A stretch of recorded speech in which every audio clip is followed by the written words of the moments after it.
Welcome to your student radio station, bringing you great shows. Good evening, welcome to These Charming Men. The Jam Jar here, I'm Matilda. And I'm Meg. You are listening to Bangs and Mash. This is going to be great. Oh my God. Great music. An era-defining band.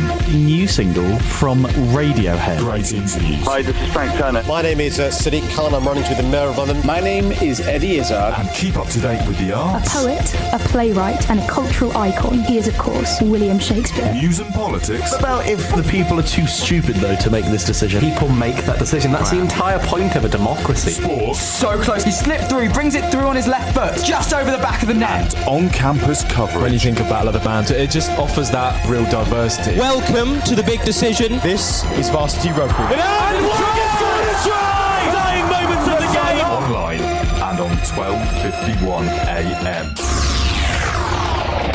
This is RaW. My name's Roger Helmer, UKIP MEP. I'm the party's spokesman on industry and energy. Speaking to you now on behalf of RaW. I'm George Galloway, and you're listening to RaW. It's raw, and it's fantastic. That's right, you are listening to RaW, and you are listening to the election special, this special show for the EU referendum. It's been months of campaigning, it has gone on forever, but now the polls are shut. That is the end. You can now no longer vote, and there will be no more campaigning about which way you should vote. I'll start by everyone introducing themselves. We'll start from my left, because the studio is absolutely packed this evening. We're very lucky. So, Matt, if we could just start with you, and would you mind telling us if you're pleased as well as we go round that the referendum is over? Hi everyone, I'm Matt. I think I should introduce myself as a Remain voter, and I am pleased that it is over. Thank goodness it's all over. And Dan Welsh. Hi, yeah, I voted Remain, and yeah, I hope we never have another referendum ever. Ross. Hi, I'm Ross. I voted Leave. I am in some ways pleased it's over. Less campaigning, but we'll see how it goes. And John. Hi, I'm John. I'm for Out, and I'm actually quite happy the referendum's gone on as long as it did, because I think it brought together various parties, various sections of society, to do different causes. Okay, and Jack, who is our head of news here at RaW. Yeah, I'm Jack. I voted Remain, and yeah, I'm fed up to the back teeth with it. Sam. Hi, I'm Sam. I voted to Leave, and I'm, like everyone else, completely ecstatic that it's all over. And Ben. Hi, I'm Ben. I voted Remain. I'm glad it's over, only if it means I get to see less Farage, but I don't think it will, sadly. And we're also joined by our station manager, Joe. Hello. It's lovely to be on Henry's show. Thank you very much, Joe, for being here. Right, Sam, we'll get kicked off with that. You've told me that there's a Telegraph poll out. Would you mind just telling me what the poll said?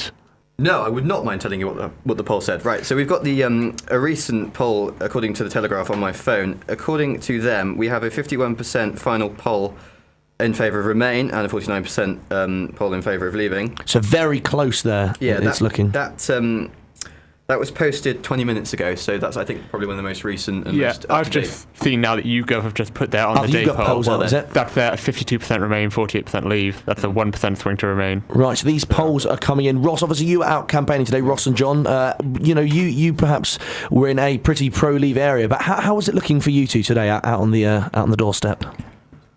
Well, it really depends what kind of area you go to. Really, where we were, there were many old people actually, which we spoke to, many of the elderly, which hadn't even bothered voting yet, and they had to be swayed, which way or the other. So it was a case of getting out the vote, was it? That's exactly right. Yeah, for many cases. And remind us where you were again, out campaigning today. Where was it? Well, we were in Warwick. In Warwick, right? Okay, right, Matt. Moving on, you've seen these polls coming out now. Not that you're an election guru or a pollster, but what do you think is your gut feeling about how this is going to go tonight? I feel as though often the effect that we see in referendums is a swing right at the last minute of the undecided towards staying with the status quo. And I think that the polls are sort of backing that up with the last minute swings towards Remain. And so, gut feeling, I don't want to make any bold predictions. I want to pull a Paddy Ashdown as he did in the 2015 And he said he'd eat his hat, didn't he? Yeah, I don't want to make any bold promises, but I think we're probably seeing a Remain win. Remain win. Sam, do we think that's going to be the case, that it's going to be a win? Whatever you voted, is it going to be a narrow win for Remain, do you think? Gut feeling? Yeah, I think it will be a narrow win for Remain, as much as it pains me to say it. My thinking behind that is that a lot of people, especially those who are undecided, or get to the polling station, they may Small C Conservatives, perhaps, at the last minute, going with the status quo. I'm not sure, to be honest with you. I think perhaps maybe those who are less politically active might be more inclined to panic and vote Remain, but I can't speak for other small C Conservatives. Ben, what are you thinking of these predictions that have come in so far? Yeah, I felt all day long that it was going to be a very, very narrow Remain win, which unfortunately probably means the question's not actually going to go away. Okay, Jack, what's the consensus been? Obviously, you live in Tossall. You're a bit of a BNOC on campus. You merge with a lot of people. What is in all seriousness, the general consensus been among people that you're talking to? Obviously, you've got people that do politics or history who are very involved in it. But the people who don't go out every day and read the polls as we do, or who don't follow Britain Elects on Twitter, how's it looking among them? Would you say? Amongst people I know at university, it's very much a case of... we did a poll on the RaW News Twitter feed probably a week or so ago, and it came out at 70-30 to Remain. And I think that sort of reflects what I've found at university. I personally know very few people that want to vote Leave. I don't know whether that reflects on who I'm friends with or what. But, I'd say definitely a strong majority in favour of Remain on the campus. And Joe, what have you found among friends and maybe just colleagues about how people are going to vote? Colleagues at my office job, yeah. I have to say, from on campus, from what I've heard a lot of Remain. That has been the general thing I've seen. And even today, because I had to travel home to vote because I was stupid enough to not get a postal vote. And I saw a lot of people going around with Remain sort of stickers on and all the rest of it. Didn't see much Leave. So I feel, that's just from my single perspective. So obviously it's not particularly far-reaching. For me, I've heard more Remain than Leave, but I think it's obviously going to be very close. John, do you think that's going to be perhaps the problem for the Leave campaign, that students in places like Warwick can, now there's been quite a big campaign to get them out to vote, they're going to perhaps sway it? Well, maybe. I think it's always been the case that university students in general are, very liberal, very open-minded. I don't mean that, in any sort of sense of the word open-minded, but would most likely... perceived open-mindedness. Exactly, would vote in this case. So maybe, in fact, because I know it's an outstanding majority in most universities. I'm from Kent University, and it's the exact same there, hugely pro-Remain and very few Leave.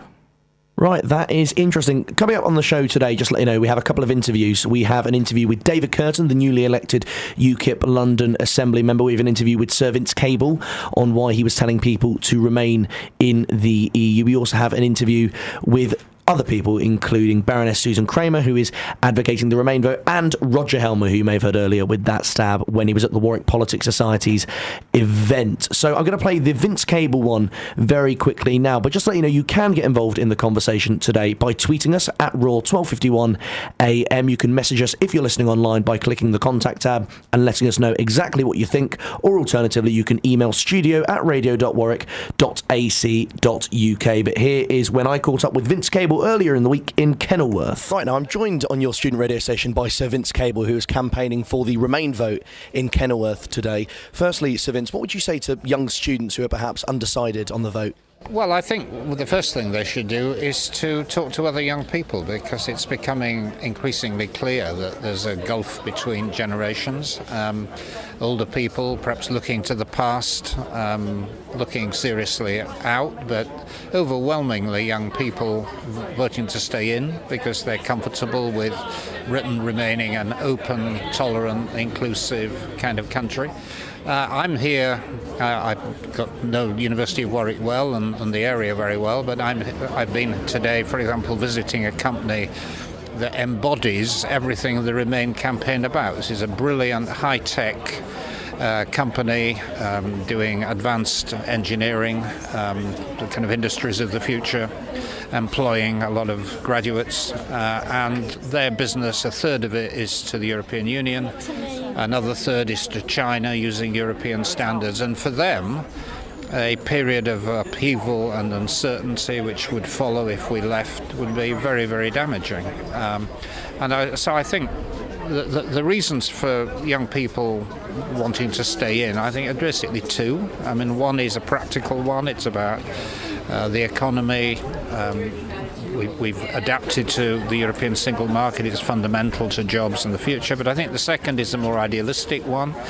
It is about countries working together, cooperating, trying to deal collectively with issues like global warming and things that affect the next generation. And I would hope that the young people get out to vote for a start, that deliver a rousing support for Remain. What have you made of the campaign so far? There's been a lot of talk. It's been heavily focused perhaps on the Tory party, one might argue. What have you made of it? Well, it started as an internal row in the Tory party, so it's very understandable that people who are on the centre-left like me, or indeed more radical, didn't feel very engaged. This wasn't their battle. But I think we now realise what's at stake, that if we do vote absent-mindedly into leaving the European Union, the consequences are enormous and go way beyond the consequences of a general election, for example. So I think belatedly the Labour Party non-Tories have started to realise what's at stake, have started to get engaged, and I think the tide is now turning. Not before too late. Yeah. So are you confident that Remain are going to win this one? I'm not totally confident, because I think it's 50-50, but I think that the ugly mood that was sweeping the country last week based on immigration, anti-foreigner kind of sentiment, I think that's abated somewhat. People are now looking at this in a more hard-headed and moderate way, and I think if that is the mood, Remain will win. And just my final question, what would you say to people who would argue that we'd be better off outside the European Union? Well, I don't know what that means, because the people who are offering Brexit approaching it from a totally different standpoints. I mean, there are some like Nigel Farage, whose alternative is based on nationalism and hostility to foreigners, and particularly to immigrants. There are others who are a bit more liberal-minded, and then you have people on the far left who have not many, but a few who have a different vision. So I'm not clear what Brexit means, what the alternative actually is. What I do know is that it would be like a divorce. It would be very messy. It would take years to sort out, and the periods of uncertainty that we'd pass through would be very damaging for the economy and for jobs. I'm Vince Cable, and I'm delighted to be speaking to Radio Warwick, RaW. My name's Professor A.C. Grayling, and you're listening to RaW. Right, so that was Vince Cable there speaking about the EU referendum and why he thinks young people in particular should vote to Remain. One of the things he did touch on, though, was that it's important for people to get out and vote no matter what. And that brings quite a big question that's been around in this referendum as to whether, what the turnout will be. Obviously, we've seen in referendums that it has been everything from disastrously low to really high in the last few years. I think the Scottish independence referendum was around 85%. Whereas you look at perhaps, the Welsh referendum a few years ago on whether they should have an elected assembly, and I think it was just over 30%. So referendums aren't, guaranteed to have good turnouts or good political engagement. But obviously the EU issue is something that one might expect a lot of people to be engaged in. And I think most people would agree that they expect it to be higher than a general election turnout. But Matt, you think you found a projected poll for what the turnout will be in this particular referendum? Yeah, so there's lots of figures floating around. I've got here Gibraltar specifically is very well confirmed at 84% turnout when the election turnout was 71%. But I'm seeing figures floating around from different sources from Britain Elects and whatnot that has the turnout around 70%, potentially even higher, I've heard, which is massive, far higher than the actual election. And was that to be expected, do you think, Matt? I think given the nature of it as a referendum, given that every vote matters, and the fact that it's so divisive and it's a clear in or out choice, it'll always lead to more people wanting to come out and vote. But even so, it's quite exceptional to see such engagement. And in terms of your friends on campus and back home, do you know anyone who is not going to vote at all out of interest, or is everyone that you know pretty certain they're going to vote? Whether or not they knew which way they were going to vote 24 hours ago, did they all get out and vote? Everyone that I know has gone out and voted. I think there were a few people who were wavering on the edge. It may say something that all of my friends were quite engaged. Maybe that says something about me, but everyone I saw was quite engaged. Maybe that's the student population, but it's clearly something that's get everyone involved. Right, and Ross, have you found that as well? Do you know anyone really that isn't going to go out and vote? I don't really, to be honest with you.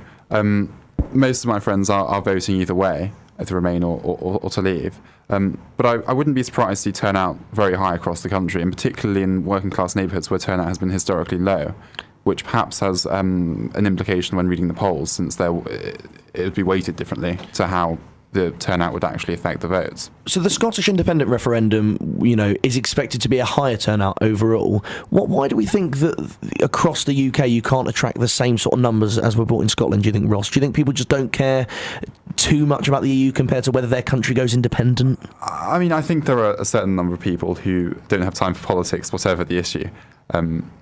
I suppose with Scotland, perhaps that was even more significant because it was about the breaking up of a country. This is about whether the country should leave an international organisation, which is, I think they're different questions. I'm not sure how well you can compare them. Okay, right, we've had a couple of messages in. Firstly, from Anonymous, who says, all students and young people seem to vote Remain, but beware, because lots of older people seem to be voting Leave. Don't be too sure it's a worry. We've had a message in from the Crawford family, who says, we've tuned in for the big show. The hype is real in Berkshire. So thank you very much to the Crawfords for tuning in. Jack, obviously, as your role as head of news here at RaW, there's been a lot of, you've had a lot of engagement with students, not just in Twitter polls, but you've had people on your show and whatnot. Does everyone that you know in Tossill and in the university in general, are they and in Gloucestershire, are they all going to vote whatever way? Or I think pretty much everybody that I've spoken to is turning out to vote. I don't think I've spoken to anyone that has said that they're actively not going to vote. I don't know whether anybody missed it or not. But yeah, I think turnout will be strong. I previously going into this, in the last few days, I've thought turnout would be 70-75%, but by the sounds of it, it's going to be a lot higher than that. And that's quite pleasing, isn't it? I think that's a very good thing. I mean, on the issue of Scotland, why it doesn't attract quite as much as Scotland, I think that the issue of Scottish independence has caused such engagement in Scotland for so long that it's sort of become more natural for them to engage with politics rather than in the UK, the rest of the UK, where it's much more sort of, I don't know, people are more apathetic than Scotland. Right, now, there's obviously it's only been 20 minutes into counting, but Nigel Farage has apparently told some media organisations that he thinks Remain will edge it. Nigel Farage thinks, or his quote was, it looks like Remain will edge it. So, Ross, is that Nigel Farage essentially conceding defeat already, or do you think, Nigel should hold off for a bit because, we still haven't had any of the declarations yet? I mean, yeah, I would say he should hold off a bit if he has said that. I don't think we can know this early, and particularly because the polls are so close, 49%, 51%, or 52%, 48%, as well within the margin of error. And we all know how bad polls were at the last general election, so it's not inconceivable that they are out from a few points either way. So I'd say it's very difficult to know. Then again, Farage most likely has been counting votes this evening. I imagine so anyway. So yeah, I would say he should hold off a bit. Right, now I'm going to move on to the campaign in general. We did briefly touch on this in Perspectives on Tuesday, but, we've all been keeping up with the campaign, whether you've been totally active in, checking Twitter every 5 seconds, or whether you've been watching, 20 minutes of BBC News in the last 6 months. There have been certain politicians that have made it in the news more than others. Ben, have you seen, has any particular politician come off better than you thought, or are there any politicians that you think have, sort of tarnished their credibility? I would say for Remain, I said this on Perspectives the other day, John McDonnell, I thought, has done quite a big role in Labour In. And of course, he's been touring around for Another Europe is Possible, which is a perceived left campaign for the EU. If I'd say for Leave, actually, this might surprise people, I would say Michael Gove. I think for a lot of people, he's gone from being that idiot who used to be Education Secretary to being somewhat of a reputable politician. Okay, Joe, have you, obviously, I don't know how active you've been in this particular campaign, but have there been any politicians that have jumped out and perhaps influenced your decision, or a politician's not important in this particular vote? I don't know if that influenced my decision, but I was watching the BBC's sort of live debate they did the other night from the SSE Arena, and I have to say, I thought Ruth Davidson of the Conservative Party did very, very well, and especially considering she was obviously on the Remain side, and Boris obviously was on the Leave side. I do think she did fantastically well. She delivered a very, very compelling speech, especially at the time, because in the audience it actually felt quite a strong sort of Leave atmosphere in the audience. So I think she did very well. I have to say, I personally don't think Boris has come out that well during this campaign. I have to say, I haven't found all that he said particularly compelling or convincing, really. Matt, would you agree that Boris Johnson has perhaps not ruined his reputation, but he has affected it somewhat? I mean, there's obviously, not going into his particular family, but I know his dad is voting Remain. His brother, who is also an MP, and I think his university's minister, is also voting Remain. Do you think he's tarnished his credibility, or, on the wider point, what politicians have impressed you / annoyed you in this campaign? I think on the case of Boris Johnson specifically, he's changed his image quite dramatically. I'm not sure whether for the good or the bad. As London Mayor, he had a sort of friendly, fluffy, sort of candy floss type persona of someone, who could get behind, who never really seemed to be that out there with any beliefs. And so I think that through the referendum, he's transformed into more of a distinctly political beast. He's sort of come out with strong arguments for and against certain things. He's gauged far more on the national level. And so even though some of the things that he said have been perceived as quite nasty and have been very inflammatory, I think that on the whole, he's probably made himself more defined as a political figure. But as someone who's quite impressed me during the campaign, not that I agreed with their arguments, was Michael Gove, surprisingly, the sort of archdemon of the education system. He sort of came out and lots of smooth, very well performed speeches, and even in the debates he was very sort of polite and calm in providing quite a sensible case for leave. He was very impressive. John, do you think people are being a bit too unfair on Boris Johnson in this particular campaign? Well, it really depends on which side of the fence you fall down on. Because I know people that are voting to leave, they were absolutely just in love with him pretty much. I mean, I don't know if you saw the speech, the Independence Day speech of the day during the debate. But at the end of that, the standing ovation in the crowd. I know the crowd was mixed, but I mean, just the standing ovation, the response to that. So. But I mean, from the Remain side as well, some of his words have been criticised. But I guess it just depends which side of the fence you fall down on. To be fair. And have any politicians impressed you in this campaign from either side? Obviously, I know you voted out, but have any from across the political spectrum impressed you? No. Well, no, I don't know. I mean, Farage, for the amount of flack he gets, this is what he spent his entire career trying to do, trying to leave the EU. I suppose when it comes down to it, I haven't seen anything personally inflammatory of what he said, to be honest. I think he's done a remarkable campaign. Okay, Dan Welsh, moving on to some high-profile politicians. Obviously, you've got Jeremy Corbyn, who is the leader of the Labour Party, and whether he is pro-EU is something that remains to be seen. He's had a long history of Euroscepticism, but in this particular referendum, he is voting in, he is campaigning for the invert. Have you been impressed with him, or, more importantly, have you been convinced by him? I haven't really been impressed with him at all. I'm not actually sure what he's really achieved in the last few months. Did he have a choice, though? No, he didn't have a choice, to be fair. I think that he was kind of forced. I can't imagine a world where he would have had to where he would have campaigned to leave. But I also think that he has kind of, by still letting his Euroscepticism shine through, he hasn't really, I think, convinced many people on either side. And I think he hasn't had that much attention from the media so much. I think it's been focused so much on the Tories, which has also weakened him a bit. So I haven't really been impressed. So as a Labour member, you don't think that he has done as much as he could have? No, I think, like you said earlier, John McDonnell has done quite well. And I think John McDonnell has kind of taken over the Labour kind of. Because they seem to have they've been quite separated on this campaign, haven't they? Whereas previously it was the Jeremy and John show moving around the country. Yeah, I'm not sure whether or not they agreed to do that, to have John McDonnell be. But I think John McDonnell is equally a Eurosceptic, or at least he was before this, I think. So right. I'm not sure whether or not he's just better at hiding it. Sam, on the issue of party leaders, and not just Jeremy Corbyn, but David Cameron as well, have you been impressed by either of those two, of the main two party leaders, on this particular issue? To be brutally honest, no, I haven't been particularly impressed by David Cameron, but more importantly than David Cameron, I've been particularly depressed by George Osborne's performance regarding the referendum, mainly because of his decision to suggest a sort of panic response. There's been some figures, hasn't there, flouted around by George Osborne. Yeah, I mean, it really does fly in the face of all Conservative principles to sort of threaten pensioners with a pension reduction and a threat to raise taxes if we don't sort of obey his wisdom. But if I may answer a question you posed earlier about which politicians have really impressed me, it's someone who's been working more in the sort of the background is Daniel Hannan, the MEP. He hasn't been in all of the sort of prominent debates. He's been in a couple of debates, like the Spectator debate. That was a particularly good one. But I've sort of been watching him for quite a long time. That sounds quite creepy, but I've been sort of following him on Facebook and I do apologise, that's my phone. I've been following him on Facebook for a couple of months, and I've been really impressed with the calm, positive, and thoughtful argument he puts forward for Brexit. Right, thanks, Sam. I think that's MI5 perhaps texting you to get you to stop following Daniel Hannan.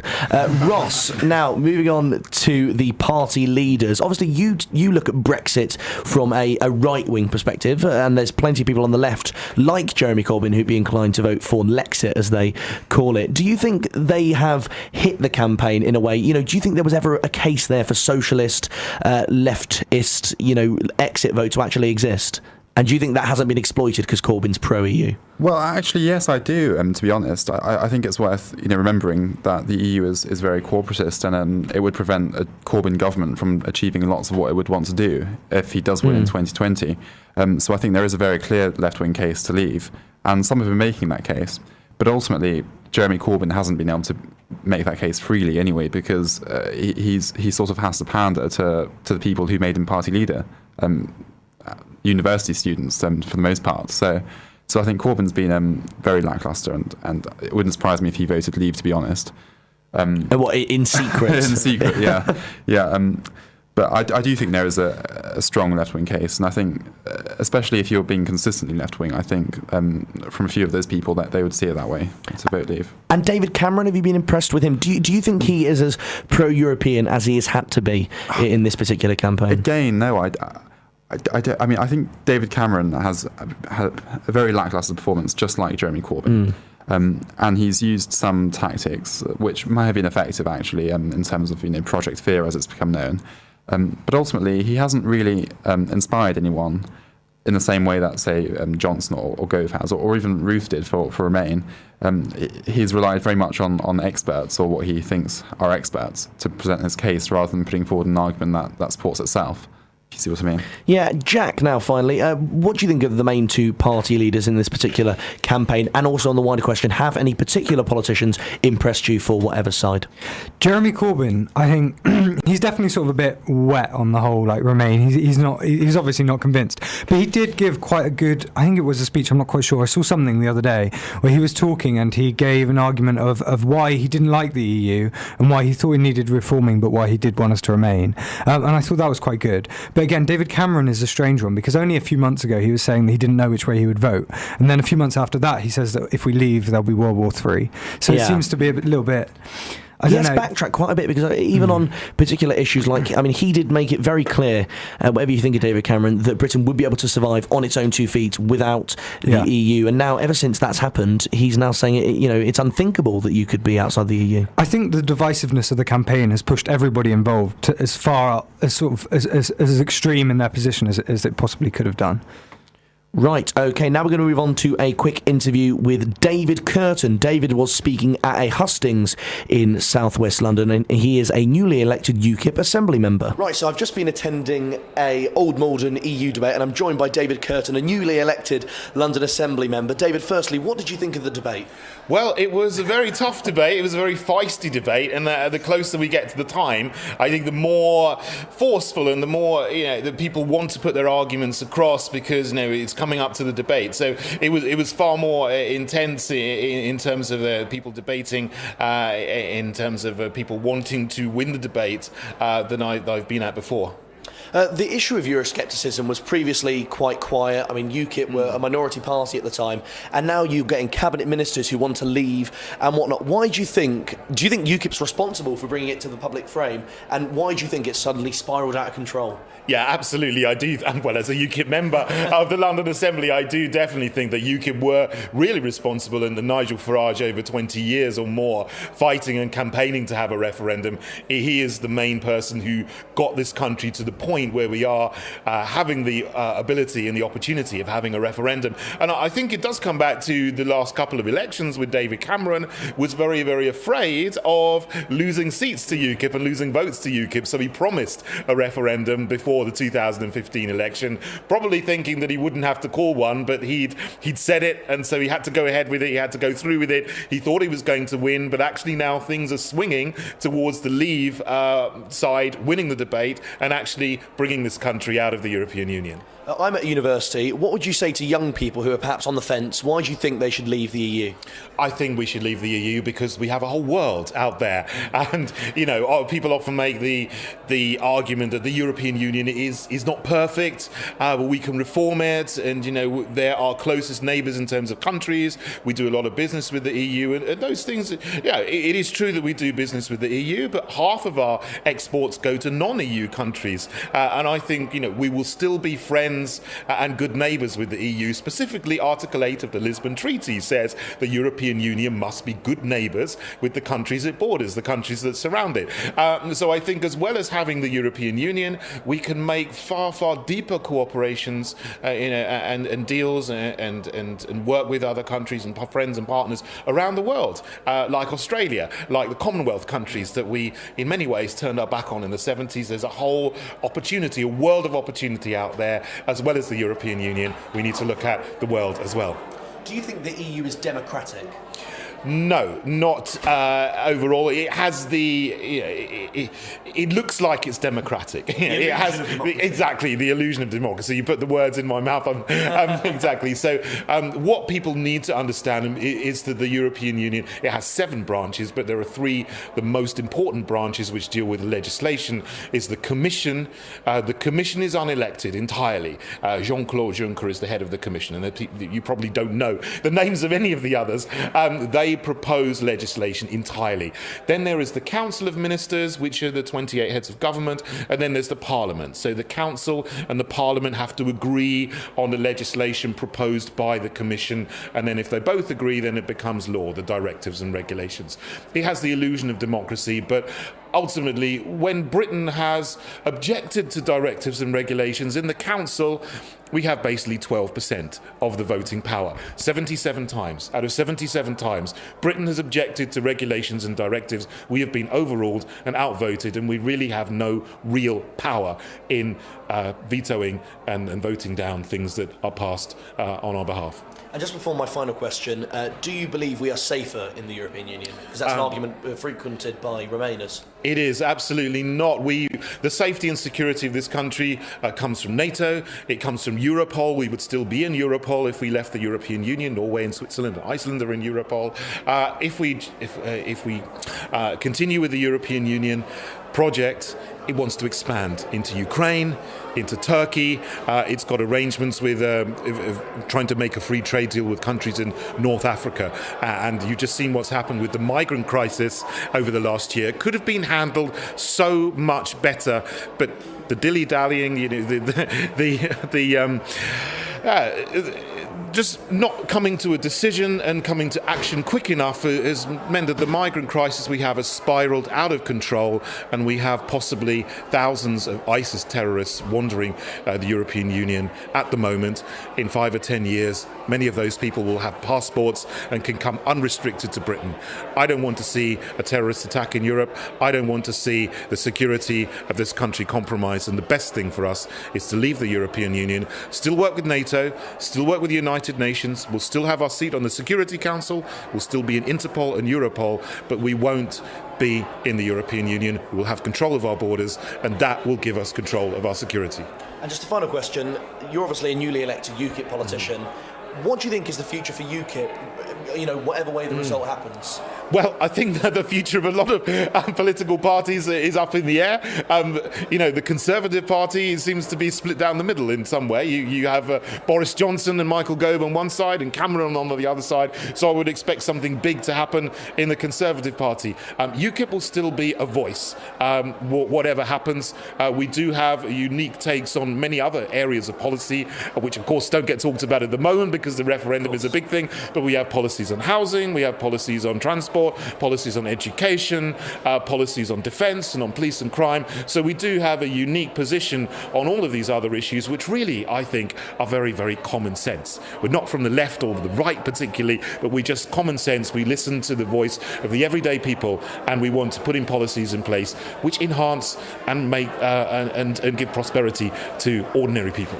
And you'd perhaps argue, perhaps similar to the Scottish National Party effect, that, they had the referendum, what they were campaigning for, but they're still very much relevant in Scotland. The same with UKIP in England. Yeah, well, I don't think many of our policies are the same as the Scottish National Party. But yeah, indeed, after the referendum, we will still be very, very relevant, and perhaps even more so. My name is David Kurten. I am a newly elected UKIP London Assembly member, and I am here being interviewed for RaW. My name's James Berry, and you are listening to RaW. Take these, and this applies to the EU. Okay. Take these chains from my heart and set me free. You've grown cold and no longer care for me. All my faith in you is gone, but the EU lingers on. Take these chains from our country and set me free. That was Winston McKenzie, in case anyone was wondering what that delightful singing voice was. Right, on Twitter there is a lot of activity, and in particular from Andrew Nill, who is tweeting a few things, but he did a retweet from Patrick O'Flynn, who is the UKIP MEP for the East of England. I don't know if he is actually a member of UKIP, because he had a falling out with Nigel Farage some time ago, but he tweeted that YouGov poll puts us close enough for shy leavers or good postal share to tip it for us. Far too early to call anything for Remain. And we've had a message in from Eddie, who says, "Hi guys, firstly, I have to agree with Joe's praise for Ruth Davidson. Both her and Sadiq Khan came off quite well in my opinion, both making compelling and convincing arguments for Remain. Also, this is just a thought I'd like to hear put to the Leave supporters. What do you make of the fact that Norway and Switzerland, both non-EU countries, have to accept the free movement of people into their countries as part of trading agreements with the EU? Does this then not mean that if we did leave, what's to say we wouldn't end up having to accept free movement again to establish good trading agreements with the EU? Or were we stubborn enough to reject ever accepting free movement?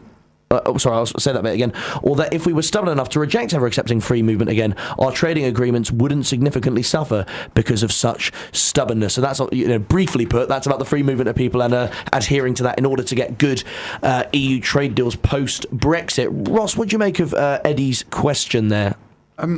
Well, I think it depends whether we stay in a common market after leaving the European Union. If we do, then of course we might have to accept the free movement of people, but I'm not sure that we will.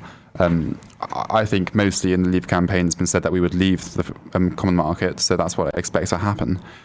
Also, I think it's worth noting, though, that even though Norway and Switzerland do make some compromises with the EU in order to trade, they do have much more freedom when it comes to certain things like home affairs, of deporting people, of making certain court rulings, and of course the EU law is still not supreme to their law. So I wouldn't say it's just about free movement of people, but I wouldn't expect us to stay in the common market if we leave. John, do you think that would be a problem if we had to accept free movement of people? Obviously, it's been a really big issue in this particular debate, with a lot of people perhaps voting for Leave because they're worried about the free movement of people. If the Leave campaign or the post-Brexit UK would have to accept free movement of people, surely that's counterproductive. Yeah, I don't think it'd end up that way. I think if the touch wood that actually Brexit happened, I don't think the immigration question would be so hard put, as in I don't mean to say that we'd be in the common market and there'd be free movement of people. I think, which is argued by many on the Leave side, that would be another state in the world would trade with every other country in like a free trade scenario. So I don't agree that being part of the common market is needed at all. Right, okay, thanks for that. And on the subject of the Conservative Party that we touched on earlier, Robert Sims, who I believe is a Conservative MP, has been tweeted out a list. Joe, would you like to explain to me exactly what that list is? Well, I think as many of us have, what's interesting about this sort of EU referendum is what could happen either way if we left or if we stayed, because obviously there was a big thing of if we did vote Brexit and we did leave, David Cameron wouldn't, a lot of people felt that David Cameron wouldn't really be able to go on leading the country, because really if we're leaving the European Union, how can someone who doesn't support that sort of lead us in those policies? But Robert Sims, who obviously is a Leave he's an MP who is supporting Leave, Conservative MP supporting Leave, has tweeted just about 20 minutes ago a letter that they have sent to the Prime Minister. It says, "Dear Prime Minister, we who are supporters of Vote Leave and members of the Conservative Parliamentary Party thank you for giving the British people a choice of their destiny on 23rd of June, bit overdramatic.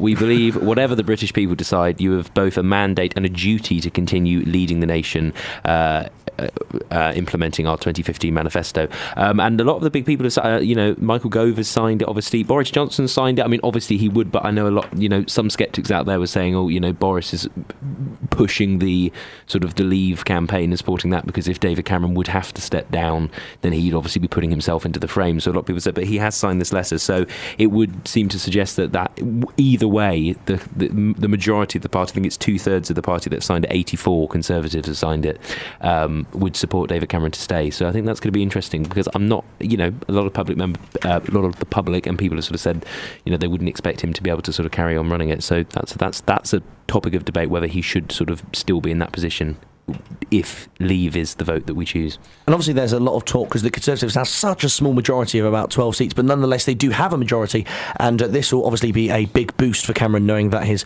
most Eurosceptic MPs, I think Jacob Rees-Mogg is on that list, is going to back him up in this particular situation. On the Conservative Party, this has been the subject of the EU referendum, perhaps indirectly, that, a lot of the talk has been whether the Conservative Party can recover from this referendum, whether the referendum has even affected the Conservative Party, which people in the party will perhaps argue that it hasn't, and that everyone is entitled to their own views, and that the Labour Party is perhaps one of the main stories that isn't being publicised. That a lot of Labour voters were seen to be not voting for Remain, despite the party officially endorsing that message. Ross, what do you make of the Conservative Party post this referendum? I mean, obviously the media likes a story and will claim that it is split, but do you think that's really the case?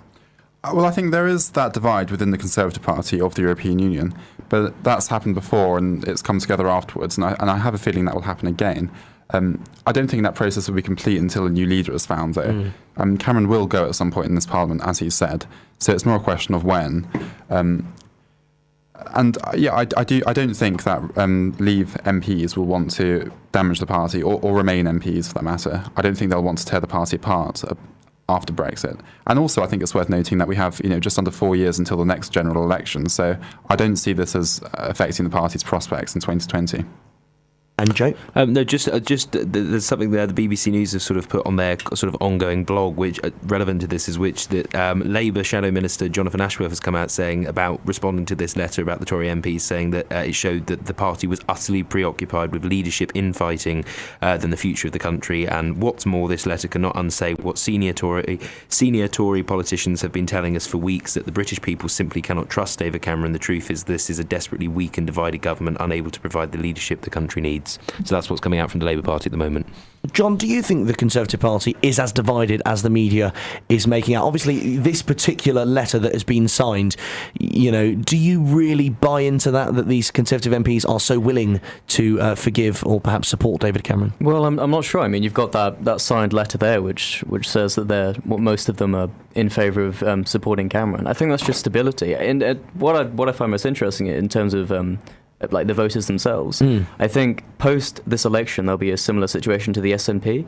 After the Scottish referendum, they had a huge boost in popularity. But I think it'll be worse in the fact that I'm going to put my prediction out here and say it'll be UKIP that will take more votes from the Conservatives. Do you think that'll be the effect then? I do think so, yeah, because I think if it's so split and it's a Remain, I think a lot of those people that voted Leave and they don't have their voice heard, so to speak, are going to be very bitter, rightly or wrongly, about the current situation.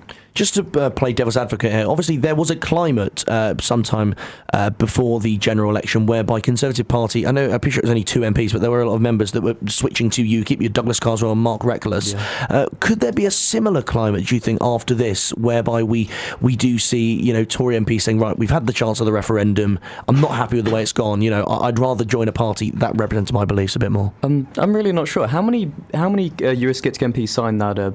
84, I think 84. It was. And 84. How many Eurosceptic MPs are there? I thought there were like 180 or something. I think over 100 people hadn't signed that letter. Because I noticed David Davis and people like that were not on the letter. Yeah, so they said that it was just short, I think, of triggering a vote of no confidence, but it was still like a pretty sizable amount. I think it's a decent chance, then. Yeah. I'm wanting to say.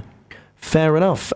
Sam, do you... actually, no, sorry, Sam, we will come to you, but Ben, you wanted to tell me something in particular about that letter. With regards to the letter, there's one Conservative MP who's apparently told The Sun that even though they signed the letter, they would still vote against Cameron in a no-confidence vote. He actually said, if there is a no-confidence vote, then Cameron is in trouble.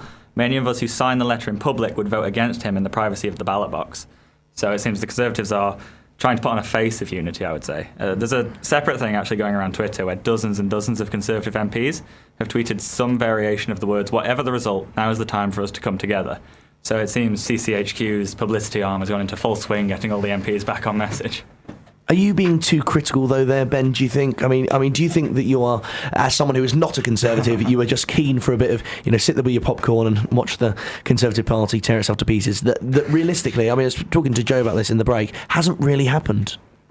I mean, did you expect this situation to be more grave for the Conservative Party at this point? If it looked like it was swinging to leave, I certainly think it would be much more grave. I certainly think a Boris Johnson government would be on the way. I do think Europe has been the one major issue that has split the Conservatives for decades now. So if anything was going to rip them apart, it's going to be Europe. OK, and Jack, you let me know that there is an Ipsos Mori poll out. Yeah, Britain Elects tweeted a few minutes ago that a result by Ipsos Mori, which I think is a phone poll, so they phone up people in their homes or whatever, and that has it Remain 54% and Leave 46%. And they also say that ITV have reported that Nigel Farage has unconceded the election in a strange sort of 20 minutes. That's like Is that a situation where Nigel should have kept his mouth shut? Yeah, I think so. But also Europe Elects, which I'm not quite sure what that is, but it's been retweeted into my timeline, have a turnout prediction of 83.7% on the country as a whole. Which is very interesting. Joe? Just some other updates. The Prime Minister has actually come out to sort of thank everyone who has stayed stronger, safer and better off in Europe. So kind of not really responding to that letter. Alistair Campbell has also come out saying that it's too early to call it for Remain. He's passionately supporting Remain but thinks that the bookies and markets don't always get it right. So says that Remain could possibly have won but not sure. Sam, do you think that the Conservative Party infighting is as present as the media are making out?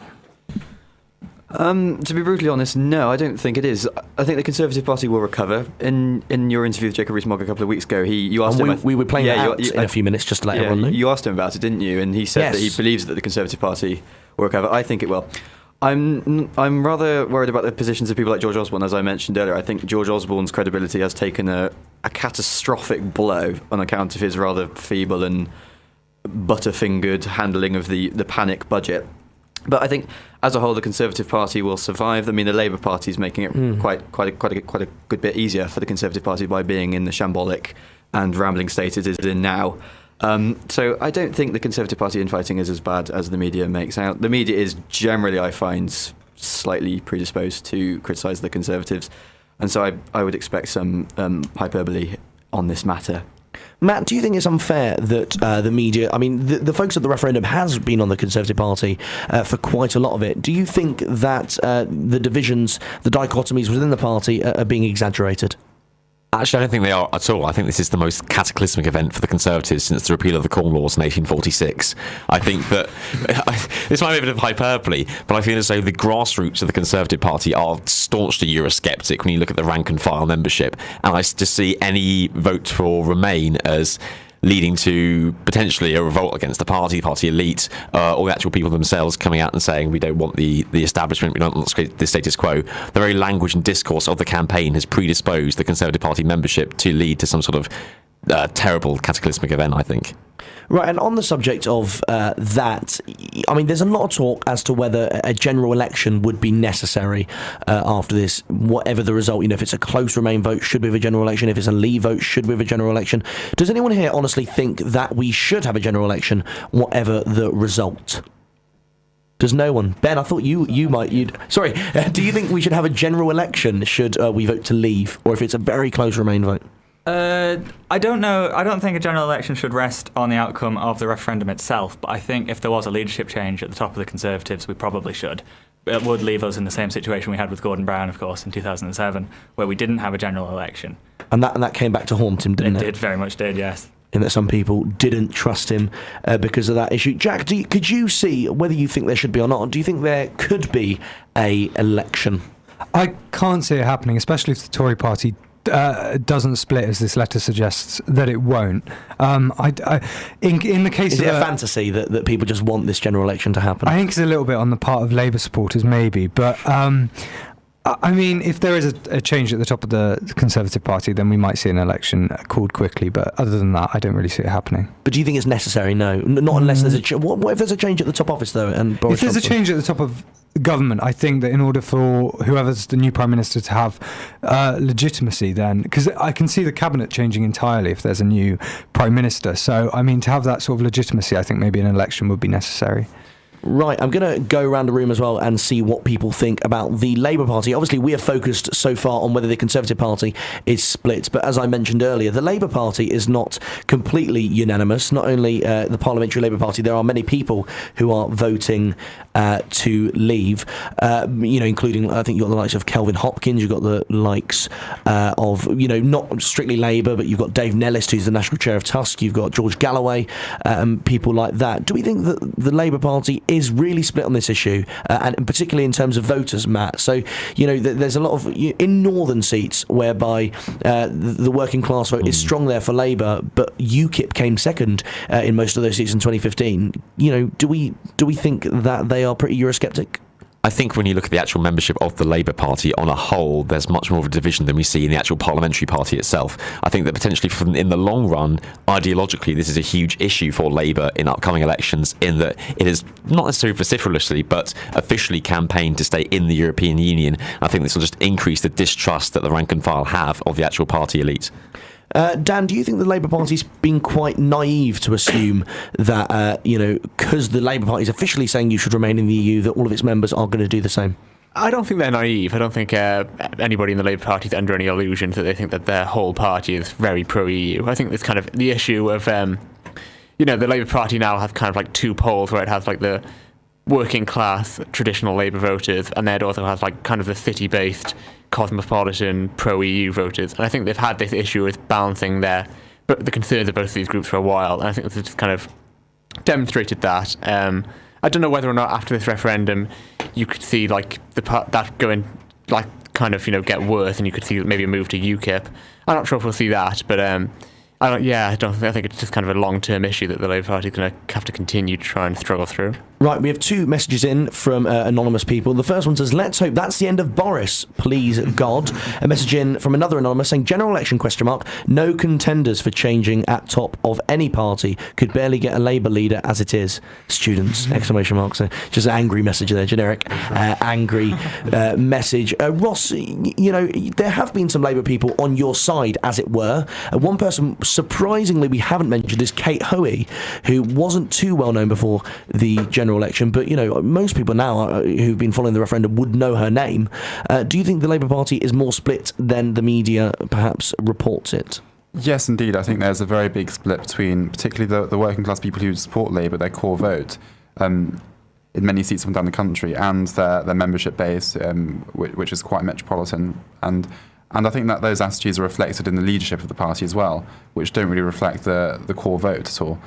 So that perhaps they are heading towards some issues there, especially if another party tries to target those voters. It wouldn't surprise me if there's a change in leader of Labour. Of the Labour Party at some point in this Parliament. So you'd argue that but in terms of this actual vote, if we did vote Brexit, then as we've discussed with David Cameron, perhaps Corbyn's position would be under threat as well, because he's what he has advocated hasn't happened. I don't think Corbyn would be under threat because of Brexit. I think Corbyn would be under threat because of other reasons to do with his leadership. It's different with the Conservatives, though, because Leave supporters, many of whom are Conservative, will really want a Prime Minister who was in favour of Leave, so Johnson or Gove probably. So I think if we remain, it's actually more likely that we'll see Johnson or Gove in number 10. And Ross, Sam said there about you were talking about George Osborne losing credibility. Firstly, do you think George Osborne's lost credibility? And secondly, Michael Gove has sort of flirted with the idea that he will step down from the government, whereas, as the panel's discussed here, they're quite impressed with him. Do we think, by 2019, 2020, I appreciate it's a long way off, that we will see both Michael Gove, and George Osborne in the cabinet? I'm not sure, to be honest. I'm not sure about George Osborne. I mean, I think he has lost lots of credibility, perhaps the most out of all the Conservative cabinets so far. And we also have to remember that 70% of the party is Eurosceptic, half the MPs are Eurosceptic, so I don't see Osborne able to win any kind of leadership election with the Conservative Party. I think he'll be beaten by a Leave supporter. And John, what do you think about the sort of coverage / publicity of the Labour Party in this election? Do you think, as opposed to Dan, that they've been naive in assuming that their voters would vote for Remain, or do you think they did see it coming to an extent? I think in many regards that is the case, actually, because as Ross explained, their core vote is working class, and then they relied so heavily on young people. I mean, just look at Labour Leave, like their relation to student unions, and in most cases, Kent specifically, is very not Labour Leave, sorry, the Labour Remain one. Oh, Labour Remain, yes. Labour, that's the one. Is it Labour for Britain? I think it's called. In for Britain. I mean, I couldn't remember the name, which says a lot. But yeah, they've hedged all their bets on young people, which I think maybe it's their only option at this point. Actually, I mean, if you compare their working class vote. So this sort of perceived dichotomy among young people and old people leave rather, young people remain. Do you think that's actually the case? Definitely. Is that what you've experienced? That's what I've experienced, yeah, but of course there are exceptions. I don't know, I think it comes down to, state education, or just education in general in many respects. From a young age, people are taught, it's a big world, it's open-minded. But I believe the Remain campaign has sort of twisted that, as in, I would argue from a Leave perspective, of course it's a big world, that's why we should be part of it, so they've taken the dichotomy to some extent.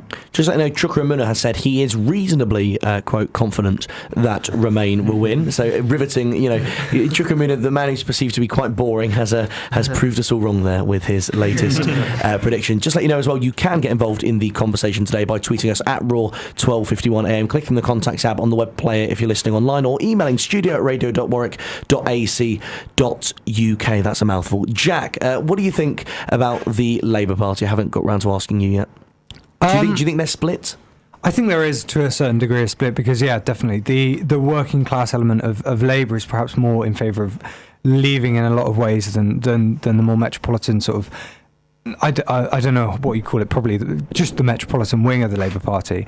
But, I mean, I don't think Labour's sort of problems in terms of split are anywhere near as bad as the Conservative Party. I don't see sort of some big Labour split coming anytime soon. I don't actually see Jeremy Corbyn being removed as leader in the next year or so yet. Okay, and Sam, do you think there is in the Labour Party, there is a split that is going unreported, or do you think that this is an attempt by the Conservatives to perhaps, deflect their own split? Or do you think they're both split? Everyone's split. Yeah, to be brutally honest, I think the only people who aren't really split are UKIP, and even they, compared to the others, I'm just reading some statistics on Britain Elects on Twitter. According to them, 7% of UKIP voters from last May voted to Remain, which seems quite oxymoronic, but hey. With regard to the Labour Party, I would like to echo what especially Ross said earlier. There is a difference between the Parliamentary Labour Party and sort of the Populist Labour Party. I mean, the Parliamentary Labour Party, as Peter Hitchens has repeatedly said, is formed predominantly of bourgeois, bohemian, metropolitan trendies, and they are indeed generally in favour of remaining. And of course, also there is this working class strand to the Populist Labour Party, which I would suggest advocate a leave. But let's not get too far ahead of ourselves. According to Britain Elects, they've gathered some statistics from YouGov.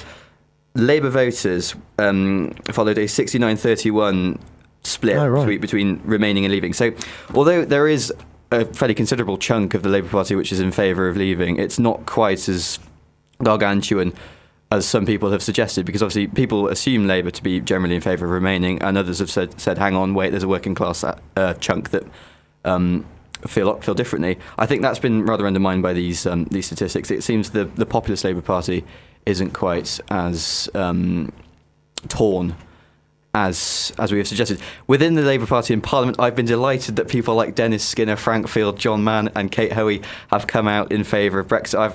I disagree with Dennis Skinner in pretty much everything, but I admire the man, and I'm really pleased that he advocated Brexit. I'm not surprised, because I think he belongs to that group in society that the Labour Party was initially meant to represent, the working class, sort of, without sounding patronising, less educated grouping. So Yeah, that's my opinion on the Labour Party. Right, and Ben, finally, we spoke about, Sam said there that UKIP were one of the united parties in this referendum. What do you make of the Greens and the Lib Dems in this particular election? Have you heard much from their sides, or do you agree or believe that the main in-campaign has been from Labour? I would say I've not really heard anything from the Greens at all, to be honest, all referendum campaign. I've heard a little. Because I know Baroness Jenny Jones is, of course, voting to leave, who is one of their most high-profile people. I would say the Greens tend to be more united on this because the answer to climate change issues does tend to be an international one, and they see the EU as facilitating that. From the Lib Dems, I have to say, the most notable thing I've seen was, I don't know if anyone else saw it, Tim Farron rapping yesterday on Twitter. That was a thing, yes. It was awful. But yeah, I do think this is... Do you think that's a problem with the Lib Dems as a party as opposed to their position on it? Because, I mean, they have held events like... I know they did an event with all of their leaders, 4 out of 5 of which are still alive in this particular referendum, but I assume most people didn't hear about that. No, I think ever since their general election lost so massively, they have sort of faded into irrelevance. People just don't want to listen to them anymore. I think most people wouldn't even know who Tim Farron is. And that does seem to be an issue for the Lib Dems in this particular referendum. I thought it was quite amusing, actually. I don't know if anyone watched the BBC debate. Joe, I know you said you watched it, but Tim Farron was one of the sort of sofa guests that they went to occasionally. And this is a man that is leading effectively the third largest party in England, not in Britain, as now we have with the Scottish National Party. But that is all for that at the minute. We are into our second hour now. It is 11 o'clock at night, and if you're still with us, I thank you for that. We'll be going until 12. But now here is an interview from Jacob Rees-Mogg. Henry, Sam and I have been enjoying a wonderful evening with Jacob Rees-Mogg, who is here to argue the Brexit cause. Jacob, how are you? I'm very well, thank you, and it's been a great pleasure being here to talk today about Brexit. Thank you. We thoroughly enjoyed your talk, and we just had a few questions we wanted to ask. One of your key points was on the European Commission and the fact that it is undemocratic, and as was explored in the talk, I just wanted to look at your position on the House of Lords, which you don't advocate reform or abolishing. No, the House of Lords is not democratic, but the House of Commons is. It's been very difficult to work out what reform should be made of the House of Lords. In principle, I think it would be a good idea to reform it. I think it's very hard to justify a patronage house as it's currently constructed, except to say that it does a very respectable job of reviewing legislation that is passed by the Commons and has a majority in the Commons, but the Lords looks through the details.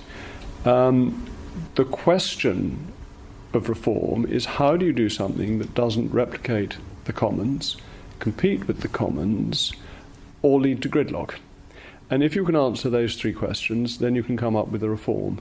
But you need to do that first. Just looking at the European Commission, the United Kingdom has the ability to nominate 2 commissioners, I believe. We have one at the minute, who David Cameron nominated Jonathan Hill. This is a similar system seen in the US with secretaries of state nominated by the leaders of the country. I was wondering, is this just not a good thing because the body allows experts to be nominated to be in it? I see what you mean, but I don't agree with you at all. It's only one. It got reduced from 2 in one of the treaties, I think prior to Lisbon. In the US, the president appoints the cabinet, which is then subject to ratification by the Senate. So that's very different from one country appointing a representative who then specifically swears an oath to the European Union and that he will put its interests first, not those of the country that sends him. So no, I don't feel that gives any democratic mandate or oversight to the Commission. If you could just give one reason for undecided people why they should vote to leave the EU, obviously you've got a plethora of reasons, I expect. What would you advise? Obviously, bearing in mind there's people from different sides of the spectrum, people on the right are perhaps more concerned with immigration, arguably. If you could give one sort of unifying point as to why you think undecided should vote for Brexit. But one point is people have to decide whether their country is Europe, in which case they should vote to remain, or is their country the United Kingdom, in which case they should vote to leave. If they believe it's the United Kingdom, they will restore their democratic control of their lives, the effectiveness of their representatives determining their laws, and also increase their chances of prosperity, because prosperity is dependent on your constitutional systems. You suggested that David Cameron's renegotiation of terms was a waste of time. Would you consider supporting a reformed European Union, and do you think that David Cameron was a weak representative for the United Kingdom? I said in the House of Commons to David Cameron himself that I thought it was thin gruel, so I haven't said anything today that will come as any great surprise to anybody. I think the difficulty for the Prime Minister is that the EU didn't realise how much it needs to reform. In his Bloomberg speech in 2013, he set out to have fundamental reform of the EU, not just bits and pieces for the UK, and he then met with a brick wall. And I think that is not his fault. I think that shows the stubbornness of the European elite, who think the answer to all their problems is more Europe, when all that they've done so far, as I was mentioning in my talk, agriculture, fish, the euro, immigration, has failed, and more Europe is not the answer. So no, I don't think it was his weakness so much as the folly of the European elite. So just to confirm that, so if Nigel Farage went in there with, I don't know, a pint of beer in one hand rather than David Cameron trying to get a better deal for Britain, do you think it's because the Commission's so stubborn he wouldn't have been able to get anything more? I think it would have been very hard to get more than was given, because nothing was given, which showed that their intention not to give anything. As it happens, had we been able to have a fundamental renegotiation, I would have been in favour of that. And just finally, on being an MP, you stood for Parliament twice before you were elected, I think once in Scotland and once in Shropshire, and you were unsuccessful both times. So what sort of advice would you give to people aspiring to go into politics who maybe not guaranteed to succeed first time round? Who may be at Warwick University and very interested in radio. My advice is that they're clearly such brilliant people that they'll get selected straight away. But in the almost inconceivable event this doesn't happen, just keep going. Just apply again and again. If you want to be a Member of Parliament, you can become a Member of Parliament, but you mustn't mind if you fall at hurdles. You've just got to keep ploughing on. An argument I often hear is that people who are in favour of remaining in the EU argue that it's a great force for peace. How would you respond to this? Balderdash. NATO is a great force for peace and kept the peace in the Cold War and still has the agreement, the Article 5 agreement, that we will come to the aid of any country that is invaded. That is what deterred the Soviet Union from invading during the Cold War and continues to hold back President Putin now. It isn't the European Union, where a number of member states are neutral and wouldn't be involved in protecting peace anyway. And the openness of the borders has been a contributory factor to some of the problems that have recently occurred on the European continent. And very lastly for me, are you assured that the Conservative Party can recover from this dichotomy that's blatantly split it? Oh, the Conservative Party has recovered from everything eventually, yes, and it will recover from this too. My name is Jacob Rees-Mogg, and you're listening to RaW. My name's Sophie Walker, and you're listening to RaW. My name's Sian Berry, Green Party candidate for Mayor, and you're listening to RaW.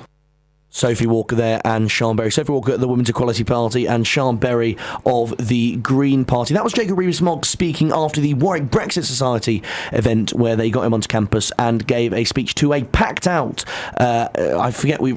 Ramful building room. That's the big one, yeah, RA21. We've got a couple of messages in. Firstly from Pam, who says, yes, what I've experienced is that it is traditionally older people voting Lee, so thanks to that, Pam. And a message from Amy who says it would be nice to hear from a female on the referendum. It's very, very male heavy, and I couldn't agree with you more. I wish there were a couple of females in here, but unfortunately none were available. They all have better things to do, unfortunately, than that's why we've got Jack Abbey in and people like that, because Jack's hanging around. Right, that was a joke, Jack, I'm sorry. Moving on now to Joe Wheatley, who has been analysing some tweets. Just keeping you updated. No, we've got one. Boris has tweeted saying the polls are now closed. Democracy has been served. He can tweet. We await the verdict of the people. Thanks to everyone involved and everyone who voted. But a journalist called Sunny Hundals raised an interesting point. He tweeted, someone has flicked on a switch, and he accompanies a picture of 5 different Conservative MPs who have all tweeted the same thing, which is the Conservative Party has delivered on the referendum. Whatever the result now is, the time is now for us to all to come together. So 5 different MPs have all tweeted the same thing. So that's something to sort of keep an eye on. That there seems to be a recurring trend there. And we were talking then in the break about some of the MPs that whose names were absent. One of the high-profile ones is obviously the former Conservative Party leader, Ian Duncan-Smith, Matt, and you saw a tweet about why he couldn't sign the letter. So Robert Sims MP, who's been putting all this letter stuff out there, has responded to some people noticing that Ian Duncan-Smith is not on the letter, saying, and I quote, "I could not get Ian Duncan-Smith because he was out campaigning, so he was not asked. My fault." So whilst the other Brexit MPs rather weren't campaigning, Ian Duncan-Smith was out there and therefore unavailable. But Ross, in all seriousness on that issue, do you think Ian Duncan-Smith would have actually signed it if he was available? Or do you think he's still that bitter about because he did resign obviously as Minister of Work and Pensions, didn't he? Yes, I think there's some bad feeling there, to be honest. Perhaps more so between Duncan-Smith and George Osborne. Than between Cameron. I mean, that's the impression I got from the news reports at the time, that George Osborne was cutting certain things in the DWP that he didn't want to. So, no, it doesn't really surprise me at all. And John, do you think, is it surprising that Ian Duncan-Smith hasn't signed this particular letter? And do you think that there is bad feeling there, or that it's just, a nice mistake? I think it's too much of a coincidence to just say he wasn't there to not sign it. I think he deliberately had a part to play in that. But I think overall, from many MPs, there's upset about this current government. Like no matter from which side of the Conservatives you step on, like Liberal or Conservative, there's been upset. And Sam has told me that he has some news from Theresa Villiers. Is it Villiers? Villiers, I think, Henry, but it doesn't really matter. Just a quick update from Theresa Villiers, the Eurosceptic Northern Ireland secretary.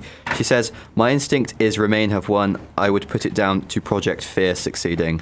But despite that, she has said that whatever the result, David Cameron should stay on as Prime Minister, as she believes that he is the best man for the job, in inverted commas. Right, and on that subject of polls and predicting who's going to win, Ben, this was earlier you told me this, sorry I haven't come to you on this before, but you told me that Leave.eu have done a poll. I don't expect you to remember the exact percentage point off the top of your head, but effectively they have Leave to win.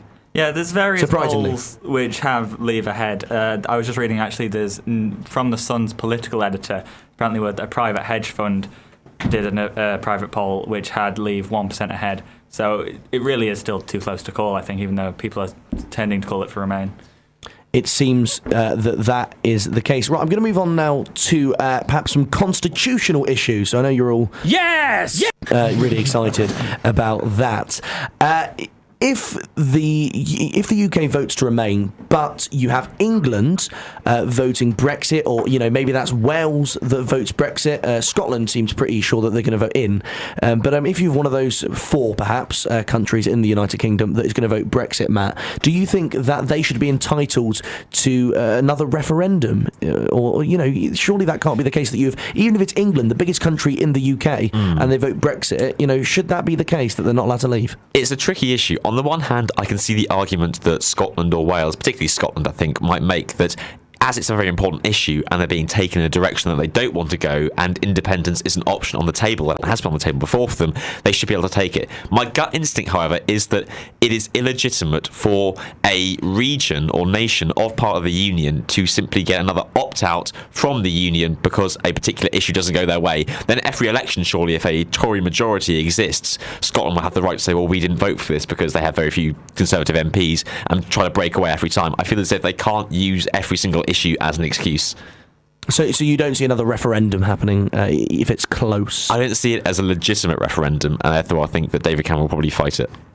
Interesting. Ross, do you think there's a case for a legitimate referendum if it's close? But on the issue of constitution, if one country out of the United Kingdom votes to leave, what happens in that situation? Well, I think the United Kingdom is one country, it's one sovereign country, and I think every part of it has to accept the outcome of this referendum. And I don't think there'll be another Scottish referendum in the event of Brexit, especially since oil is so low, and that was what underpinned their case back in 2014. And we have to remember as well that if we do leave, there'll be lots of constitutional uncertainty, and Westminster will not be granting a referendum to Scotland to leave and to create more constitutional uncertainty when we already have quite a lot. So I really don't see it as being on the cards. I think Nicola Sturgeon needs to realise that Scotland is part of the United Kingdom just as much as England is, and this is a vote of the United Kingdom. Dan Welsh, you are obviously from Wales. Wales, actually, whilst many people thought it was pretty pro-Remain, there is an argument to say that, they are quietly pretty Eurosceptic. I mean, they've just elected a load of UKIPers to the European Parliament, including Mark Reckless and Neil Hamilton and whatnot. Do you think there's a serious issue for Wales to be annoyed about if they vote, if the UK votes to Remain, but Wales votes to leave? Well, I have been looking at the polling in Wales, and the polling in Wales has been kind of all over the place. I'm not sure whether this is just because the polls there haven't been very good quality, but it does look like it could be Wales is probably going to vote to Remain, but nowhere near to the extent that Scotland will. So I think that, not really. Wales has been a place that has benefited from EU funding, so it does have a legitimate excuse to vote to Remain, just as, say, Cornwall does in England.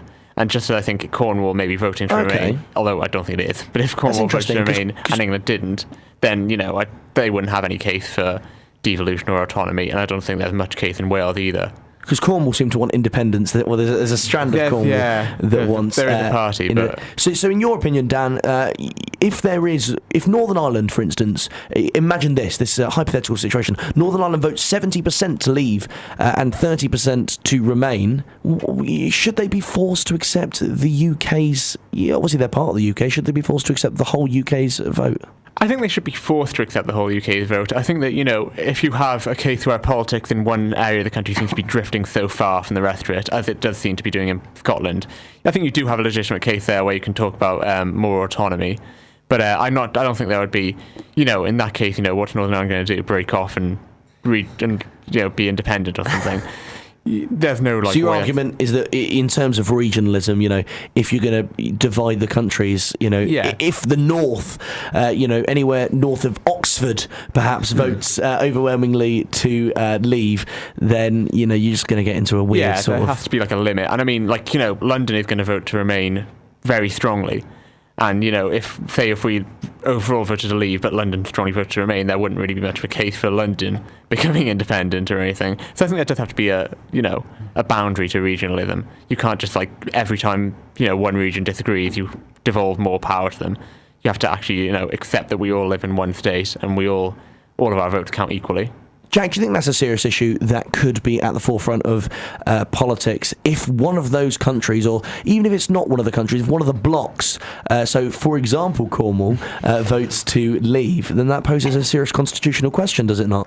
I think realistically the only chance of a referendum is going to come from Scotland. I can't see a Welsh referendum being on the horizon, and definitely not a Cornish one.